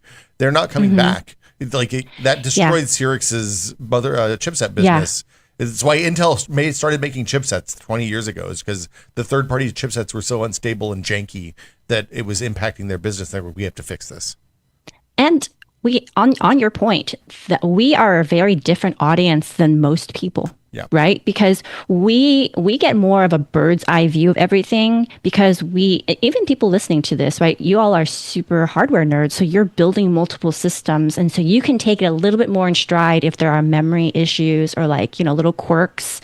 But if this is someone's one system that they're upgrading to and they have problems because like USB ports aren't working properly, or like there's those memory issues that, we were talking about, that's going to stick. It's no different to me than when not no different, but in the same spectrum as like you bought a Western Digital hard drive, that drive died and wiped some of your data, or you had to spend hours restoring your data. You're never buying Western Digital again, because you're like, I don't want to deal with this. Like, I had this horrible experience. And everybody has this story about different hardware manufacturers, right? So yeah, I totally get it.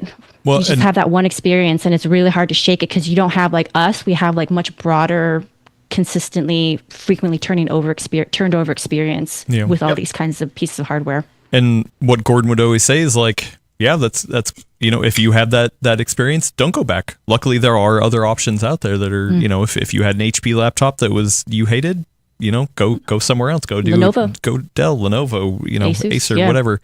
Even friend of the show, Agent Birdnest in the chat says, I've been avoiding Gigabyte for 15 years because a motherboard in 2009 gave me grief. So it's like, okay, cool. Then that's I totally understand. That's your prerogative. And Gordon was, Gordon was always pointing to that, like, hey, luckily that's the strength of capitalism too. Yeah. It's like you have other options out there. So anyway, it makes sense. All in all, Germany was there wasn't a ton out of it. Like I said, go watch some vertical videos I made. Like it's laptop stuff, right? Like I saw some like wild laptops out there. Yeah, so they had a little bit of laptop stuff. Acer did have a Panther Lake laptop, but it was behind glass. I asked really hard if I could just touch it, just as a gag, and they were like, yeah, no. So You're always like, oh, it's that guy. Yeah. So I think Panther Lake. I'm expecting CES for Panther Lake proper. Who knows? We'll see. But it feels like it's like, oh, they wanted to show, hey, yeah, Panther Lake, we're still around. Like I said, I saw Geekom on the show floor. They had a new Strix Halo mini PC, which was awesome. They also announced a laptop they called the Geek Book, which I thought was an awesome name. So Geekom's Geek Book. And I did ask them, I was confused. I was like, most of these mini PC manufacturers don't transition into laptops because that's a very crowded market. And they were like, yeah, we think there's enough of a need there. I mean, the device itself seemed pretty thin and light, pretty basic. They didn't say. Like, I think it's more for people who want like a really good bang for your buck kind of thing.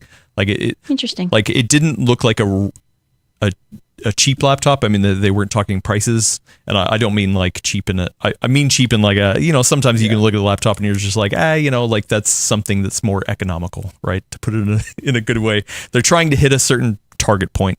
This actually looked like they were trying to have something that stood up with an Asus or an HP or something. Oh, interesting. But have it be able to, hit a better price point. So I was just like, oh, okay, cool. This is awesome. For where it fell down for me is that unfortunately the processors in those were Arrow Lake based, Arrow Lake H specifically. And I've been a little underwhelmed with Arrow Lake H. I wish it was AMD or even Lunar Lake, but whatever. When you say underwhelmed, are you talking about the value proposition, performance, price to performance, or are you talking about just purely performance no matter what price it would be? It's just disappointing. Definitely not the pricing. I think you're right. I think that is like probably why they went that, because that's probably the best price thing. For me, it's been more battery life and performance. Yeah, like Lunar Lake has set a really nice bar for battery life. The Strix Point stuff has set a really nice performance for performance. Arrow Lake's in this weird middle zone, but you're right. I think it is more of a price play. So, but we'll see. Once again, they weren't talking about pricing or even hard release dates. But I mean, I was messing around with the laptop. It was pre-production, and it did feel nice. I was curious. Gravistar, I got to see. So Gravistar had a GPU that they partnered with Yeston, which cats? No, not cats. It was actually like very like Alien. And I mean the movie, not just generic alien cats? No, cats. I want to see a little bit of Giger, but like the back plate was like had etching in the metal, so that it was a black back plate with etching into it to reveal the silver, and it looked like a topographical map. Well, it was actually a really cool looking like. Can you imagine what a nightmare the alien would be if it infected a cat?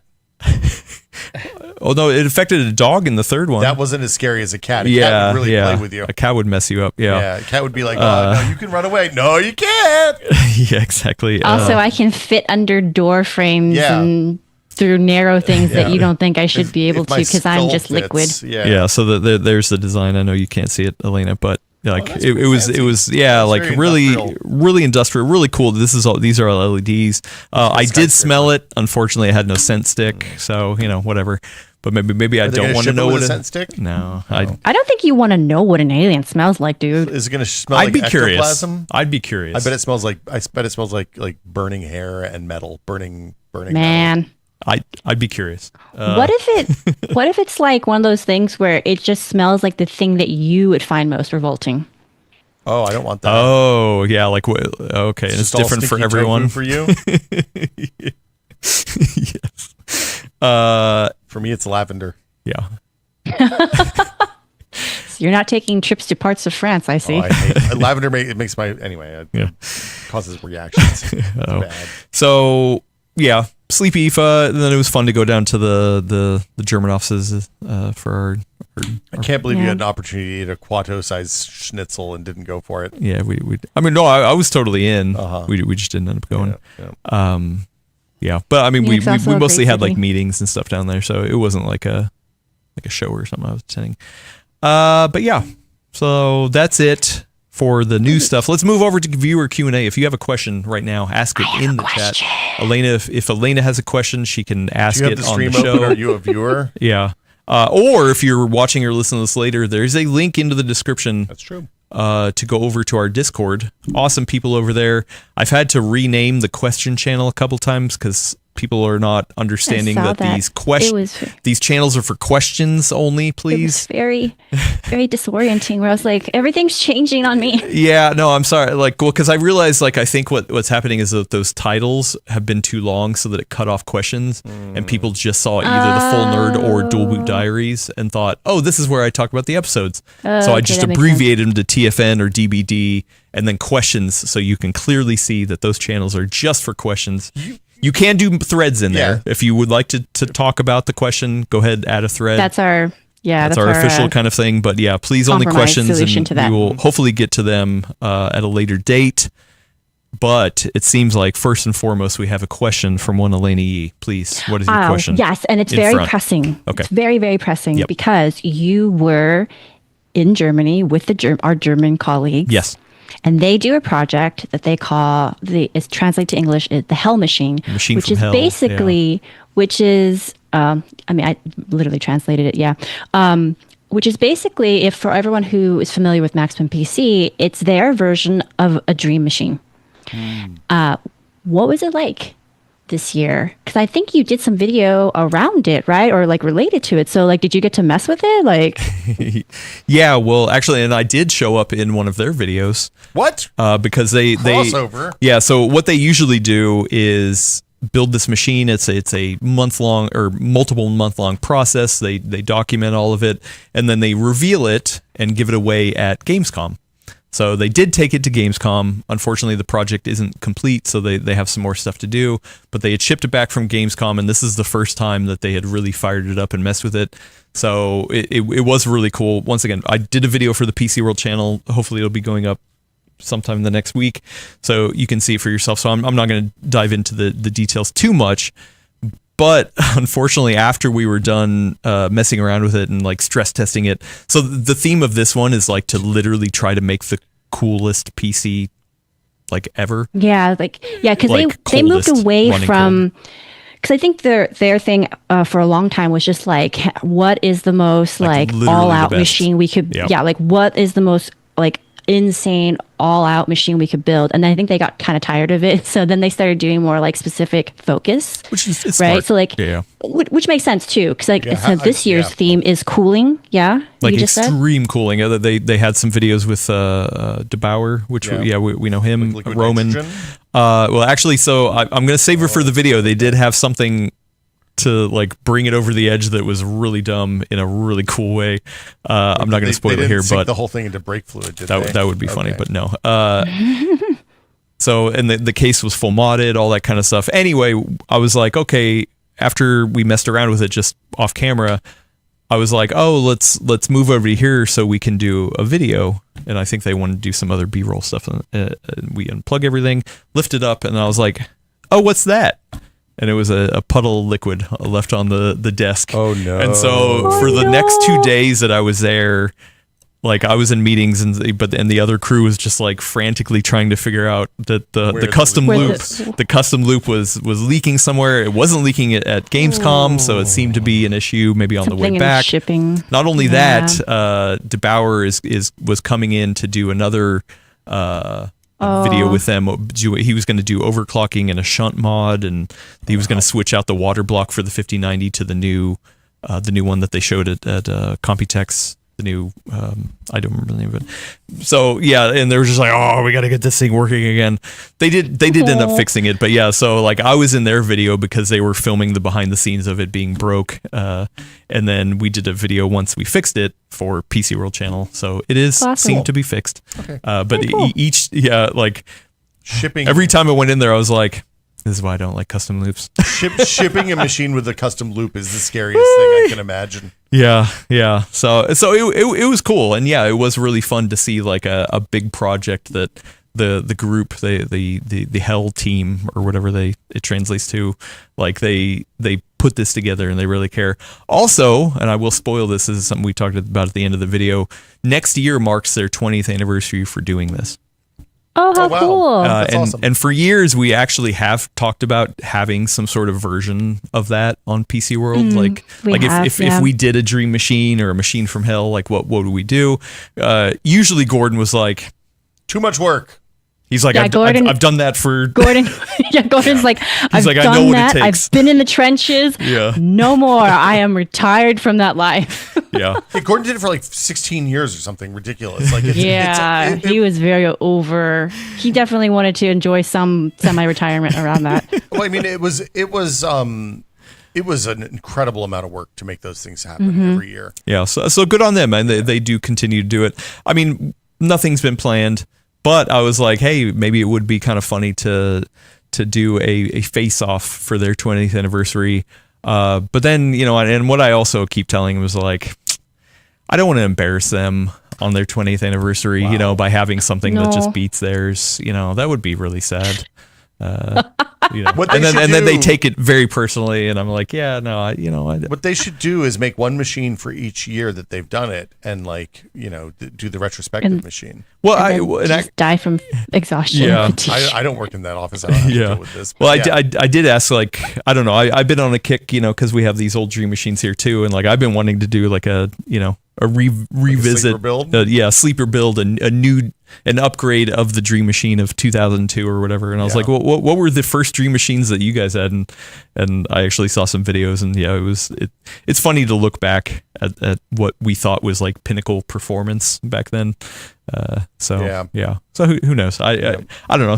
If you want to see that, let us know. If you'd like to see a face off between the US and German version of PCWorld. I like to think that every machine that we build is a dream machine in some way. We're fulfilling people's dreams left and right every time we build a new computer. And my brain literally just went dream, and then it just had like this like flow chart or just a tree where it's like nightmare. Nightmare machine. Unsettling. Oh, that's actually a good name. Yeah. Nightmare machine. Look, you be in charge of those for a few years, and you'll have nightmares. No, I believe you. Yeah. So good question. Thank you for that question. It was a fantastic question, Elena. Did I answer your question? What a smart and attractive person asked that question. Great question. Not beardy enough. Yeah. Well, we can't all be perfect. So I was not monitoring chat. I got a couple if you want. Yeah. We're here real quick. From friend of the show, Tanmay Panadil. Is that an L or an I? That's an I. It's an I. You need to increase your font size, bro. That is tiny. It's I told you, he loves tiny fonts. He's got like Micro Machines font there. Did you see the same drop in views on YouTube Studio as the rest of the tech content creators? I actually have been watching videos about that. I know Hardware Unboxed had an episode of their podcast recently about that. Linus has talked about it. A lot of people are talking about that. I mean, TLDR, no. But I think there are some reasons for that. I wonder if we're not in the more adult content bin, because the assumption is that is because of the new adult content filtering stuff, right? Yeah, or at least from my understanding, it sounds like the idea is that they're trying to mitigate views that are not logged in, which we have seen. You can't log in. You can't even watch without logging in now, or things like that. And so they're trying to filter out things that cuss. I mean, luckily, we've always been PG. Gordon's insistence on keeping my potty mouth under control really paid off. Yeah. So we have Kinder eggs on the table, so obviously this is more kid friendly. No, actually, this is not for American kids. They'll choke on it. It says no for 0 to 3 on the back. It's very clear. Whoops. I'm not 3. Yeah. So no, I mean, TLDR, no. By all accounts, we're actually seeing more. I mean, we just launched Dual Diaries. We're owning over on the Fulner network. We've been going up, but also the Fulner network isn't about SEO optimization anyway. These are long, podcasts for enthusiasts. So I don't expect people to SEO a topic and just be like, oh yeah, I want to listen to this 2 hour long 3-hour conversation about security. So on Fulner Network, we're up and to the right. We started from 0. Look at us now. PCWorld. I mean, just to be honest, our views have actually been really down for the past year and a half. Anyway, I think you can probably guess why. So no, I haven't seen any huge dips over there. I mean, but also, I mean, the great thing about this is that our company is diverse. We have websites, we have newsletters. One of them at least is written by one Elaine E. here. Podcasts. We have podcasts, we have videos. We have social media. Somewhat, we have a bunch of different hands and a lot of different in baskets. So luckily, we're not a company that is going to live or die by just YouTube. I mean, like, no matter what, like Google is at the center of a lot of what we do, right? If the algorithm changed and our website suddenly got down to 0 views, that would actually not surprise me in some ways. It'd not be good. Yeah, don't wish for my unemployment. Yeah, I'm not wishing for that. Please don't wish for unemployment. Well, but I mean, that's also why a lot of companies, large companies like us, diversify, right? It's called diversification. So, like, even if our views were down, also, it's not like we're going to be fired or anything like that. I mean, yeah. So maybe into the Will sun. has such a somber look on his face. Yeah. Look, I was like, well, I mean, that is how it goes. But yeah, It things can. ebb and flow, and always have to be rolling with the punches in media. Yeah, I mean, honestly, like, I feel more for content creators that have sprung out on their own recently. Like, I mean, Digital Foundry, I love what Digital Foundry has done. They have actually said that they haven't seemed to be impacted by this view stuff. But like, yeah, I love what they do. I want them to succeed. Giant Bomb, obviously. I mean, they kind of have a diversification in that kind of stuff too. But I mean, I really do think no matter what, a lot of this is pointing towards a lot of independent creators, like needing to rely on crowdfunding. Crowdfunding is not the right word, but Patreon. Like things like that, like direct consumer appreciation money. If you look, probably a name for that. Direct support. Direct support. Yes, thank you. But like, this is the thing: the people who are making money on YouTube channels are making some percentage of it from revenue directly from YouTube ads and subscriptions and stuff like that. But the larger chunk is direct support and third-party ads that exist outside of the YouTube ad ecosystem. So, like, when we have an ad from the DualBook Diaries, well, that's a bad example because we don't actually pay for that. But when we have an ad, we also have not had any ads for the DualBook Diaries. No, the ad you ran at the beginning of this. Yeah. The DualBook Diaries. Actually, no, I was going to send you a bill for that. Yeah. Wait. Yeah, I'm gonna charge you because you're on the DualBook Diaries. No, you're on DualBook Diaries. Yeah. Anyway, you're trying to advertise on the Full Nerd. All I'm saying is, when we run an ad on the Full Nerd that one of us reads, that's money that is outside of the YouTube ad ecosystem. It happens because the show's on YouTube and on podcast feeds. But like that and direct support generally are as much or more as the revenue that you're going to see from YouTube, and a lot more in some cases. Like, especially on for folks who work on TikTok and Twitch, your off platform revenue using the platform as the distribution point for the advertising or the Patreon or whatever is often way more than you'll see on revenue, on platform revenue. Yeah, I mean, honestly, YouTube is such a black hole. I don't think anybody knows exactly what's. I mean, same thing with the Google algorithm search stuff. It's such a black hole. Nobody knows which way the winds blow over at Google. So who knows? Either way, luckily, I mean, we march on. We do what we want to be doing, and that's we continue. Hope it works out. Yeah. And yes, Matt, thank you for reminding me. You should continue to monitor the official channels for more information about the Full Nerd Network and PC World. Yes. So inside baseball. Yeah. Woohoo, love it. I can't believe Seasonic's been around for 50 years. Huh? I guess. Yeah. It says 1975 to 2025. Wow. Okay, other questions. You said you had one or no? That was the one I was going to ask. Oh, that was you were going to ask. Yeah. Okay, let me go over to the fine folks at Discord. We have one from a friend of the show, Liquid R. Is the Full Nerd full of excitement or apprehension over the new Windows PC Games app that aggregates all games on your PC from multiple stores? Yeah, I heard that.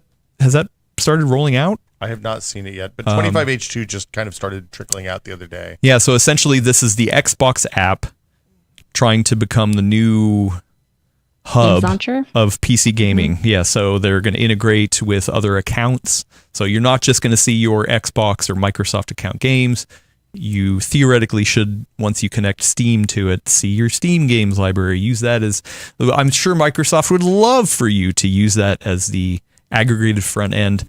And I will say, I have used, I would say the closest competitor would be like GOG Galaxy, which they neglected for a while. There was a major update. But I don't know. Do you guys use any sort of like tool to see all your games in one place? No. Yeah. So I actually haven't had a chance to read up on that. But Noted as someone Xbox who aficionado. Fangirl. She appreciates fangirl. Yeah. I'm not Sheeple. bearing the. I'm not. What is it? The phrase I'm looking for? Carrying the banner. Whatever. Running with the banner. Yeah. The way I used to. Thanks, Will. Up that hill, I don't know, October. But when I heard this, like in passing, when I was kind of just like looking at headlines this morning, my first thought was, a lot of times people really complain about even the native launcher for games. So like people really don't like Uplay, whatever it's called nowadays, right? For example, Ubisoft Connect. Yes, thank you. So if Microsoft were able to actually allow you to aggregate all of your stuff through a single interface without having to install those other apps, which you probably can't because of DRM, that would be pretty amazing. Yeah, like I would be cool with that. That's not how it works. It's. I know. I'm just saying. This is the classic XKCD strip. Hey, there are 14 competing standards for this. Hey, well, we can solve the problems with these 14 competing standards. We'll make another one, and then there's 15 competing standards. But here's the thing. So it's just one more thing running on your computer. But here's the thing, Will. We made fun of my console background just a second ago, but that actually is a potential guide example for how this could work, because you can play Ubisoft games on your Xbox and you can just log into your Ubisoft account to like get whatever perks and rewards. So there is a hook for it. Mm-hmm. So I mean, I think if Microsoft wanted to flex its muscle on this point, it could potentially be possible to do do Yeah, but right? it's not look. This is like a I know 12th realistically level how that can priority happen. for everyone involved. I'm just saying. I mean, look, I don't know if Microsoft taking more control over this problem is solving the problem that we want to solve. I just don't like. I wish that there was a good 10-foot interface for games, so I could hook a PC up to my computer, to my TV in the living room, and just like use one controller and be able to launch all my games and have it be easy. I kind of do that with a docked Steam Deck right now, and it's fine. It's not great. Like, why can't this be nice? Yeah, I would say, I mean, in a perfect world, I think this is Microsoft's job, right? If they own the OS, they can theoretically scrape all the games you have installed or all the accounts that you have, launchers in there, right? Like they can collect a lot of data about what games I bought on other platforms. I'm sure they want to do that, right? Because I mean, to compare it to consoles, that's what they do on the console side, right? The Ubisoft Connect, the EA, whatever, they have all these services that plug in. You get to see everything in one thing because they own the console, they own the OS. Yeah. That makes sense. So I think in a perfect world, yes, that would be a great use case. And also we do know this ties into the whole handheld initiative that they're trying to push as well. But yeah, I don't know. It's all about execution. It's all about how easy it is to do it. What's the actual benefit from it? I know the benefit they want from it, but is it actually going to benefit us? I don't know. I don't feel excited about it because it is a tough problem. So Gentlestone. Sorry. Oh, I'll just say real quick. Yeah. I'll say real quick. I would say that when I saw the news, I had kind of a similar reaction as you, Adam, because of how things went with their whole dynamic lighting initiative, right? Like, how many years did we all get super excited for the idea that Microsoft would unify RGB lighting controls? And then they did it, but because there wasn't really that buy-in, I feel like, from the whole industry, it really hasn't taken off the way that I would have liked to see it. It's finally starting to happen now. Like there's BIOS switches on most of the newer motherboards that let you flip that on for the BIOS headers, and like my Razer lighting hub is supported now. I think like it's just yes, yeah. But But that's still slow adoption, and it's not to the kind of robust level I think that we were all hoping for, much more rapidly. And so I think this has kind of that same potential for how it will go. Look, we don't say moving at the pace of Microsoft as a positive generally. It's conservative and languid are maybe the two modifiers. And Deus asked, has anyone used the GOG Galaxy or Play Night as a multi-store launcher? I tried both. I've never tried Play Night. I have, I do currently have GOG Galaxy installed, but like for me, I don't know, the vast majority of my game library is in Steam, so I just have Steam auto launch, and like for the most part, I just use Steam. So I guess I'm not the target case for that anyway, so I don't feel like a super pain.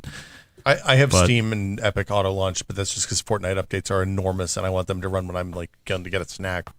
Gentlestone, we're in the presence. Friend of the show. We're in the presence of someone with some deep insider knowledge. They're a member of the Xbox Insider Program, an elite group of early testers of the Xbox software. Says the new Xbox PC app is good, but needs more filtering options. It's only for running already installed games. Sadly, it doesn't do the thing that GOG Galaxy does. Well, but and that is my problem, is that if you can't navigate everything in that space, then it becomes a pain in the butt, especially for handhelds too. It's like okay, that's cool if it launches into this beautiful front end that's going to organize all your games. Okay, how do I install them? Oh, you got to go out and you got to actually go to the actual app to install them. But then we'll see them hopefully eventually, and then you can launch them from there. So I don't know. Look, there's a lot of different applications on my computer that would benefit from a central repository run by Microsoft, part of Windows, that lists all of the games and exposes them in a meaningful way. Like the NVIDIA app, the Ryzen Catalyst stuff, all of those vendor-provided apps that kind of change the settings of your games. Yeah, Adrenaline, sorry. I always want to call it Catalyst. That change the settings of your games for you could benefit by not having to scan your entire hard drive to find those games, right? Well, and actually now I think about it, that's probably, wow, okay, I don't know why I didn't think of that, but I know people who use that as the launcher. The NVIDIA app? Yeah. Yeah, that's one of the things. That's one of the reasons they use it. Yeah. Okay. Yeah. Man. Okay. Well. So yeah. the NVIDIA app's the solution to this problem. It's like what is it, like a stealth candidate or something like that? Like they don't advertise themselves as a launcher, but if you're going to go in there anyway to configure settings, like they're already looking at all the games. You don't have to log in, I guess. Look, no, I don't. You just look like your world got a little bit rocked. No, really. I just. Adam's shook. I mean, I don't launch stuff through that, but I know people who do. And so but I didn't even think that was like could be considered a launcher. Can I just complain about games that install, platforms that install? I think I'm looking at Steam in such a way that when you type the name of the game in the start menu, it doesn't launch because there's no start menu shortcut for it. Well, no, but that's a check mark when you install the game. You say, do you want a desktop shortcut and a start menu shortcut? The desktop shortcut I never want because that's a crime. I never want both. Don't put either. those on. Yeah. And the start menu shortcut pins it at the top of the start menu, not in like a sane part of the structure usually. No. So both of those are hard nosed for me. Anyway, games are bad. Maybe we should just stop playing games. I love games. I should just get. You play just one. I should get over and over for years.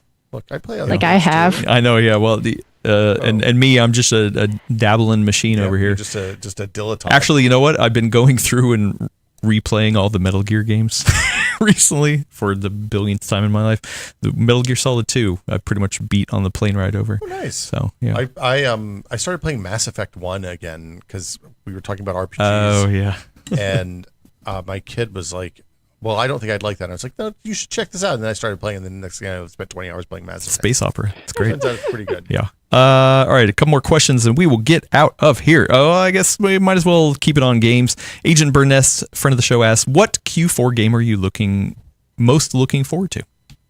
Will? I was talking about this with my friends over at Nextlander the other day. I'm kind of tapped. I don't know that there's anything I'm super stoked about coming out the back half the rest of this year. I think we're through the list. Let me pull up the Q4 game release calendar. But yeah, I don't have like what do you call it? Hollow Knight's out. Pretty stoked about that. But just finished playing Hollow Knight 1 again. So now I've got to let it age because they're very similar. The Indiana Jones patch is out. In the DLC? In the DLC. Oh, I forgot about that. So I'll probably go back and dip into that again. But like the rest, Baby Steps is coming out, just came out last week. That's weird. And like I'm going to play that. That's the new Bennett Foddy game, which Bennett Foddy, maker of QWOP and Getting Over It, 2 bangers in the you hate yourself in like games. Wait, what's category. this? Agent Burnett says Terminator 2D No Fate. What is this? This sounds up my alley. There's a Dying Light sequel coming out. Oh, wow. Oh, it's like a 2D Terminator game. Oh, man. This looks awesome. Does it go dun dun dun dun? I mean, I hope so. If they didn't, then they would be missing out. Sometimes when I play shooters, I'll just shoot. If I have a semi-auto gun, I'll just dun dun dun dun dun with the gun and then see if people shoot back. Peggy 16. Oh, you got the European trailer. I guess. I've been playing that the prequel for Pac-Man, Shadow Labyrinth. Oh, this looks awesome. It's a bad game. Don't play that. Yeah, I've heard that. Man, this looks awesome. This looks like an arcade game. Dang. Okay. Thank you for the recommendation on that one. Ghost of Yotai. Yotai is probably the big one for me. Yotai? I don't know. Battlefield 6 comes out. I guess I'm excited about Battlefield 6. Maybe that's it. Really? Yeah, I don't know. Elena, anything you looking forward to? I just looked over the list again to make sure I hadn't missed anything. And honestly, I don't have anything in particular that I'm looking forward to outside of the continual teaser that something maybe finally, hopefully someday will release for The Wolf Among Us 2. I got bad news. No, don't ruin it for me. No, don't ruin it for me. All the people that made that game got fired into the sun when they. No, I don't want to hear it. I'm sorry. Never forget. Bummer. Metroid Prime 4 Switch 2. Yeah, I'm excited about that. I'll play that. Yeah, why not? Alex, any video games? You're excited for the rest of the year? Isn't Hades 2 going to become 1.0? 1.0 though. Is it 1.0 yet? No, I don't think they are. Yeah, I don't think it's 1.0 yet. I know, but it's in pre-release. It's going to come out of pre-release soon. Yeah, I think that's this week. I think Willis is waiting for that one too. There you go. Hades owns. Wait, are we going to do a stream where people try it with pomegranates? No, I'm not going to do that. That looked really bad. Wait, his fingers were really red. Oh, you weren't here. Oh, the pomegranate controller. Yes, yeah. No, I do remember you guys talking about that. Rudism made the pomegranate. That is pretty cool. My big one is Silent Hill F. If you know me, I love Silent Hill, and so I am clearing my calendar for that. I actually really do want to play Metal Gear Solid Delta. That's part of the reason why I've been replaying all of them, and also the other part of the reason is because I recently got a CRT. So, but I'm actually gonna let that one sit on the shelf for a little bit and let the patches come in because it seems like it needs some patches. And then but Silent Hill F far and away is my number one for sure. September 25th is the Hades 2 V1.0. Oh, okay. So around the corner, around the corner. Close. I like it. Just around the corner. 9 days by my reckoning. Yeah. Okay. One more. Let's take one more and get out of here. All here already. Oh, do we want to thank you for talking about security. You talked about security a lot. We do have a follow-up question. Should I ask that? Oh boy. Or is that going to be too long? I won't take 25 minutes. Or should we wait? I won't take 25 minutes. I promise. All right. Friend of the show, 59 Smoke asks, I ended up getting a Google Titan security key after last week's podcast, which is basically a YubiKey. Mm-hmm. And for people like me who don't know, you're talking about that's a physical device. They're physical hardware keys. They're called security keys, hardware keys. Yeah. Okay. My question is, aren't these USB security keys just doing the exact same thing as a TPM module? Why can't you just add a USB dongle to your PC to use Windows 11? Okay. So I would say this question is slightly above my pay grade. So, but for my best understanding, it's not the exact same mechanism. So you can't quite equate them the same way. I think functionally they are storing secrets. So that's how they're similar. But because of that, and I think because of also how USB is implemented, I don't know if necessarily the same level of trust is there in terms of treating it the way you would a TPM. So that's the short answer to why you can't like equate them in that way. I mean, because like you're talking about TPM literally living either on the CPU or the motherboard, where a USB key is still some sort of other vector that you could circumvent. Is that what you mean? Well, it's also that I just don't know, like, in terms of like how this is why I say it's above my pay grade. Like, I'd have to look into this more, but it's like, you have a USB port, right? But how that's wired to the rest of the system, like, I'm not sure if that like meets the criteria the way that like having it like a soldered TPM or even like it inserted onto the TPM slot on the motherboard, right? Because it is usually a designated spot that you plug into. Like, I don't know if there is actually like a difference in that, and that's how it satisfies certain like requirements. I mean, but aren't most TPMs just in a CPU right now, right? Yeah. So I think that's the other difference too, is that like, yes, well, that's an FTPM, yeah. Yeah, but I think they're software based. Yeah, so they're essentially equating being able to slot one in on a motherboard, but I think that is the minority of new hardware. Thing, yeah. So like, I think it's just kind of different stuff. That is a good question. I'm actually seeing Mikey in a couple weeks, so we'll do a video around that. The other thing about the TPM is it's like both of these are not something you can tamper with generally, like either because it's embedded inside the CPU or it's in some sort of like blob of goo on an older motherboard, right? I don't know. They do different things though also. Okay, we actually had one more question. I need to go back and find it because I lost it. And it was around something that I am going to punt. So I'm using them as an example. Oh man, I can't find it. Oh, no, that's not it. Do you want us to talk while you look? Yeah, please talk. Do you want me to answer a question from Adam Patrick Murray from, I think, last week? Maybe 2 weeks ago? Last week. They should get banned. Yeah, I don't know. We'll see after they ask their question. And the question is for me. If I could have somebody's beard, whose would it be? I did listen to that section. You did answer it, yeah. Did I? Yeah, you did answer this last week. Yeah. Oh, it was the other question that you asked. Sorry. Again, from one Adam Patrick Murray. It was, is Elena willing to give Linux another shot? Yes. Yeah, that was my other question. That was your question. Thank you I totally forgot about that. Should I get the hard node GIF ready? GIF. GNOME. I actually am working on that. I have a few like notably older laptops, and I think one of them is about to leave Chrome OS Flex's like support period or support window. So I think I would like to keep it alive, and it is actually a good candidate for testing out probably some kind of lighter weight version of Linux. We will find out. I am still trying to construct my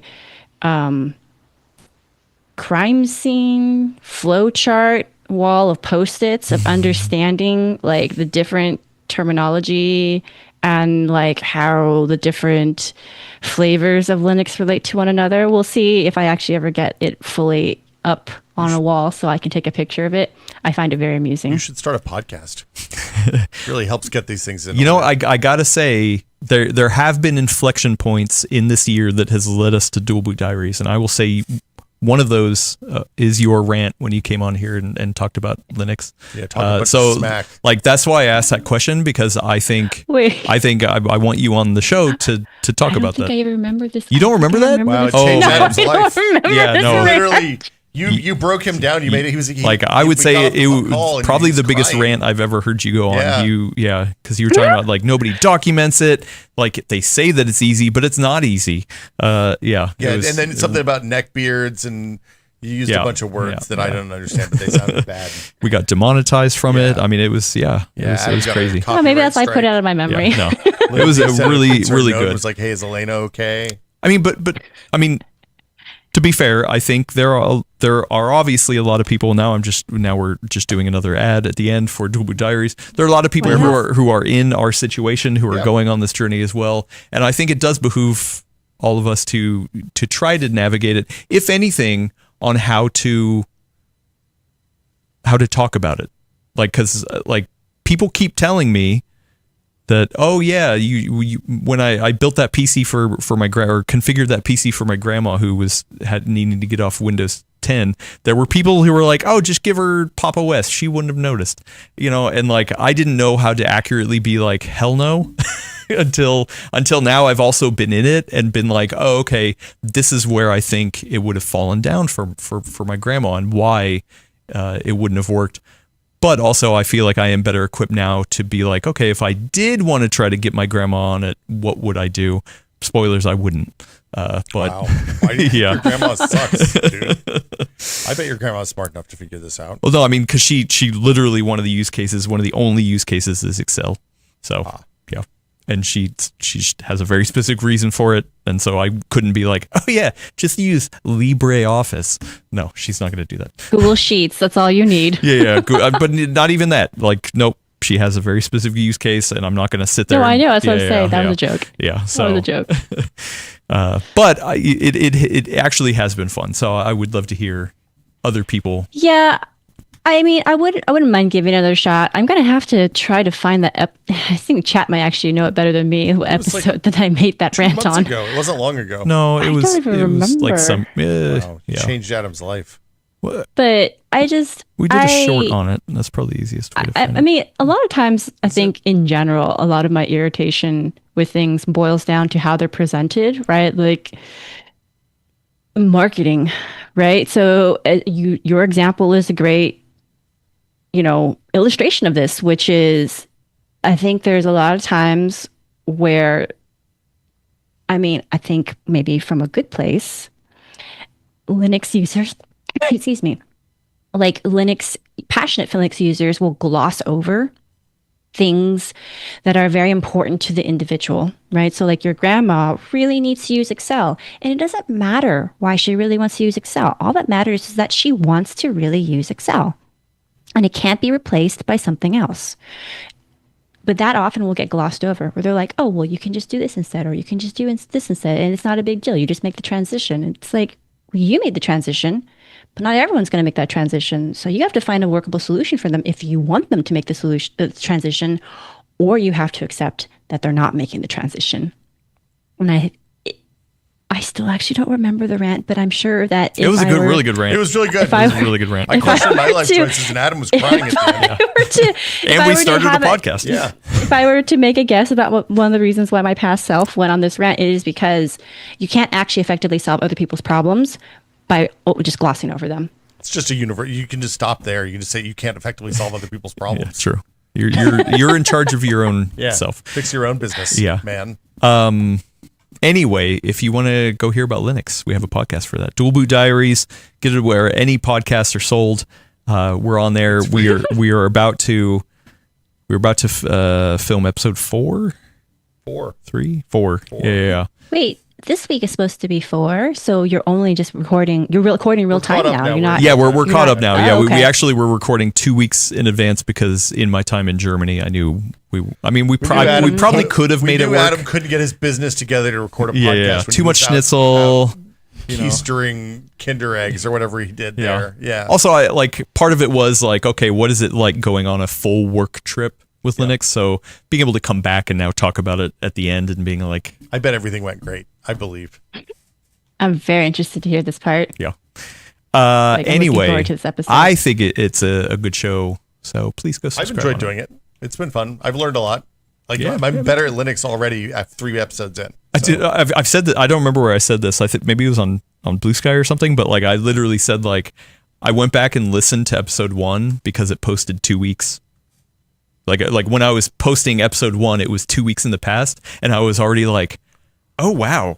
Yeah, look, I'm completely different. Yeah, I'm a different person. No, really, now. I've learned so much in such a short span. It's crazy. Kind of cool, actually. Yeah, and you don't get that often. So it's definitely been interesting. That's been the fun part for me, for sure, is that sitting down, there's a difference between doing, I've done Linux on servers and BSD on servers for a decade at this point. I'm pretty good at that stuff. This is a whole different thing, and I'm learning stuff at such a high rate of speed that it's really good brain. Like there's always something new to learn. Also, the last thing I'll say before we get out of here is that it clicked on in my brain that I was literally, listening back or trying something out or trying to find information, and it clicked over and I was like, wait, I can make a video for myself because somebody else was in my shoes. So I actually do have 2 scripts that I've started to write. And one of them is like, hey, you know nothing about Linux here. This is just what you do. Just try this kind of thing. Cause I've watched a lot of those like intro to Linux videos, and it's always that same thing of like, well, it depends on what you want to do. It depends on this and that. Well, you could go that. Well, I'm going to give you a little backstory about this, and it's never definitive because it is so much choice, which is a good thing. But for me, like too much like choice. I think there are plenty of people who can benefit from like, no, just do this. And you're going to learn a lot from it. And then you're going to later wipe and continue with something else. But, there needs to be more definitive stuff. And I'm going to make a video like that and probably get roasted from Linux people. But I'm going to make the video that I wish somebody would have told me at the beginning of this journey. Can I put in a request? Please. As somebody who has not made this journey yet and may never, content. Because I'm a little concerned that I will. Maybe actually, because one of my concerns is that if I get deep in the weeds in this, I will turn into that which I hate. And it is a very real fear, because the thing is that like kind of very similar to the whole passkeys discussion we had. It wasn't until I started talking to other people that I realized how much of a gap there was between what I took for granted and what other people don't know. And it is kind of offensive to me to be that person. Mm-hmm. Like, I don't want to be that person that's like, oh yeah, you just do this. So I think sometimes what happens is that you get so familiar with a thing, you start to take for granted the things that you take for granted. Like you're not even aware anymore that you no longer really think about it, and you just assume that everyone knows, right? And like part of that, so my content request is that I feel like what I don't see easily accessible just through like a basic search is somebody who can explain, because I'm listening to the Dual Boot Diaries because I am very interested in both of your journeys here. Well, thank you for the subscription. And well, I don't know if I'm subscribed. I'm just listening to it. No, sorry. I'll fix that. Wow. But one of the things that for me is very interesting is that through you, I am learning that there are like all the like layers of customization, right? But I think that's where it really gets hard. And I think for a lot of Linux users, they don't realize how arduous, how difficult it is for someone who comes from Windows or comes from a mobile operating system even, how difficult it is to not even just wrap your brain around each concept, but it is to like take in the entire ecosystem of all those things, right? And I feel like to me, there's not really a great newbie guide that just basically says, here are like the 5 top terms you're going to hear. Here's how it relates to like your Linux experience. Here are the ones that you need to give a crap about immediately. Here are the ones you don't until you decide to get deep into the weeds. If all of this already sounded too confusing, then you do exactly what you just proposed to do, which is install this, the distro, and then even like from that perspective being like, all right, so I've installed Mint.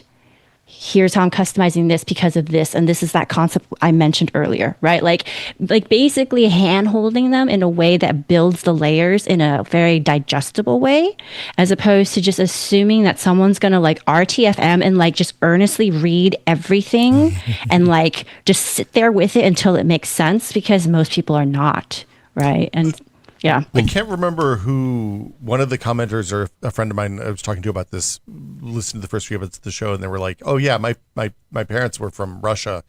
And when they came here in the 90s, in the late 80s, and they were used to like Russian markets and supermarkets, and then they went into a Safeway for the first time, they were just paralyzed with choice, right? Like there was so much variety and so much stuff that was here that they didn't know how to process it. And it's, like, I feel like you went through that fire already. Yeah, and I I think you will be glad to know that one of my 2 videos is doing exactly that. Like understanding, okay, here are some basic terminologies you need to know. These other ones don't even worry about. But also the other thing I think of is that a lot of videos that I've been watching, and there actually has been people in our Discord giving us really good suggestions of other YouTube videos. Mm-hmm. A lot of the times, even if they're trying to talk to normies, yes, they still take things for granted. But not only that, I feel like they're talking to other Linux people, where they're not talking specifically to a Windows person because they've been in the Linux game for too much. So yeah, no, exactly. One of the hardest things when you're writing these kinds of pieces is knowing what you don't know. Like knowing what you're not going to know if you didn't know it. Yeah. Because like once you get that knowledge, it's really hard to go back and put yourself in the other person's eyes. It's a real skill. That's why documenting it as you go along is really helpful, because you remember like, oh yeah, I didn't know that at that stage. Okay, that's good for me to recall.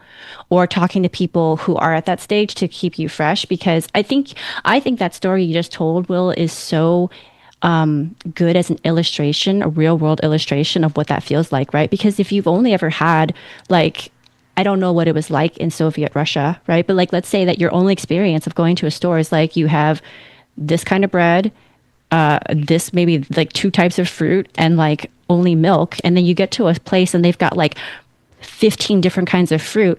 Like I don't know about most aisle of bread, right? Like the bread aisle is the example specifically they use. Right. Yeah. So it's like, and then I don't know about most other people. I think it would be like this for a lot of people. Your brain goes, well, now I need to figure out what all these other kinds of bread are before I can even make a choice. And then that's a lot of mental load, because you have to go and say like, well, what's rye?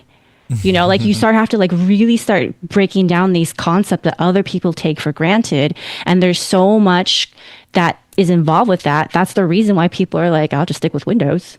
Right? Because like having to go through all of that is just so much. Oh, and my rant's coming back. Yep, here she goes. Yeah. Part of it was about documentation. Yeah. Anyway, we got to get out of here. Check back next week for your fix of PC talk here on the Full Nerd Podcast.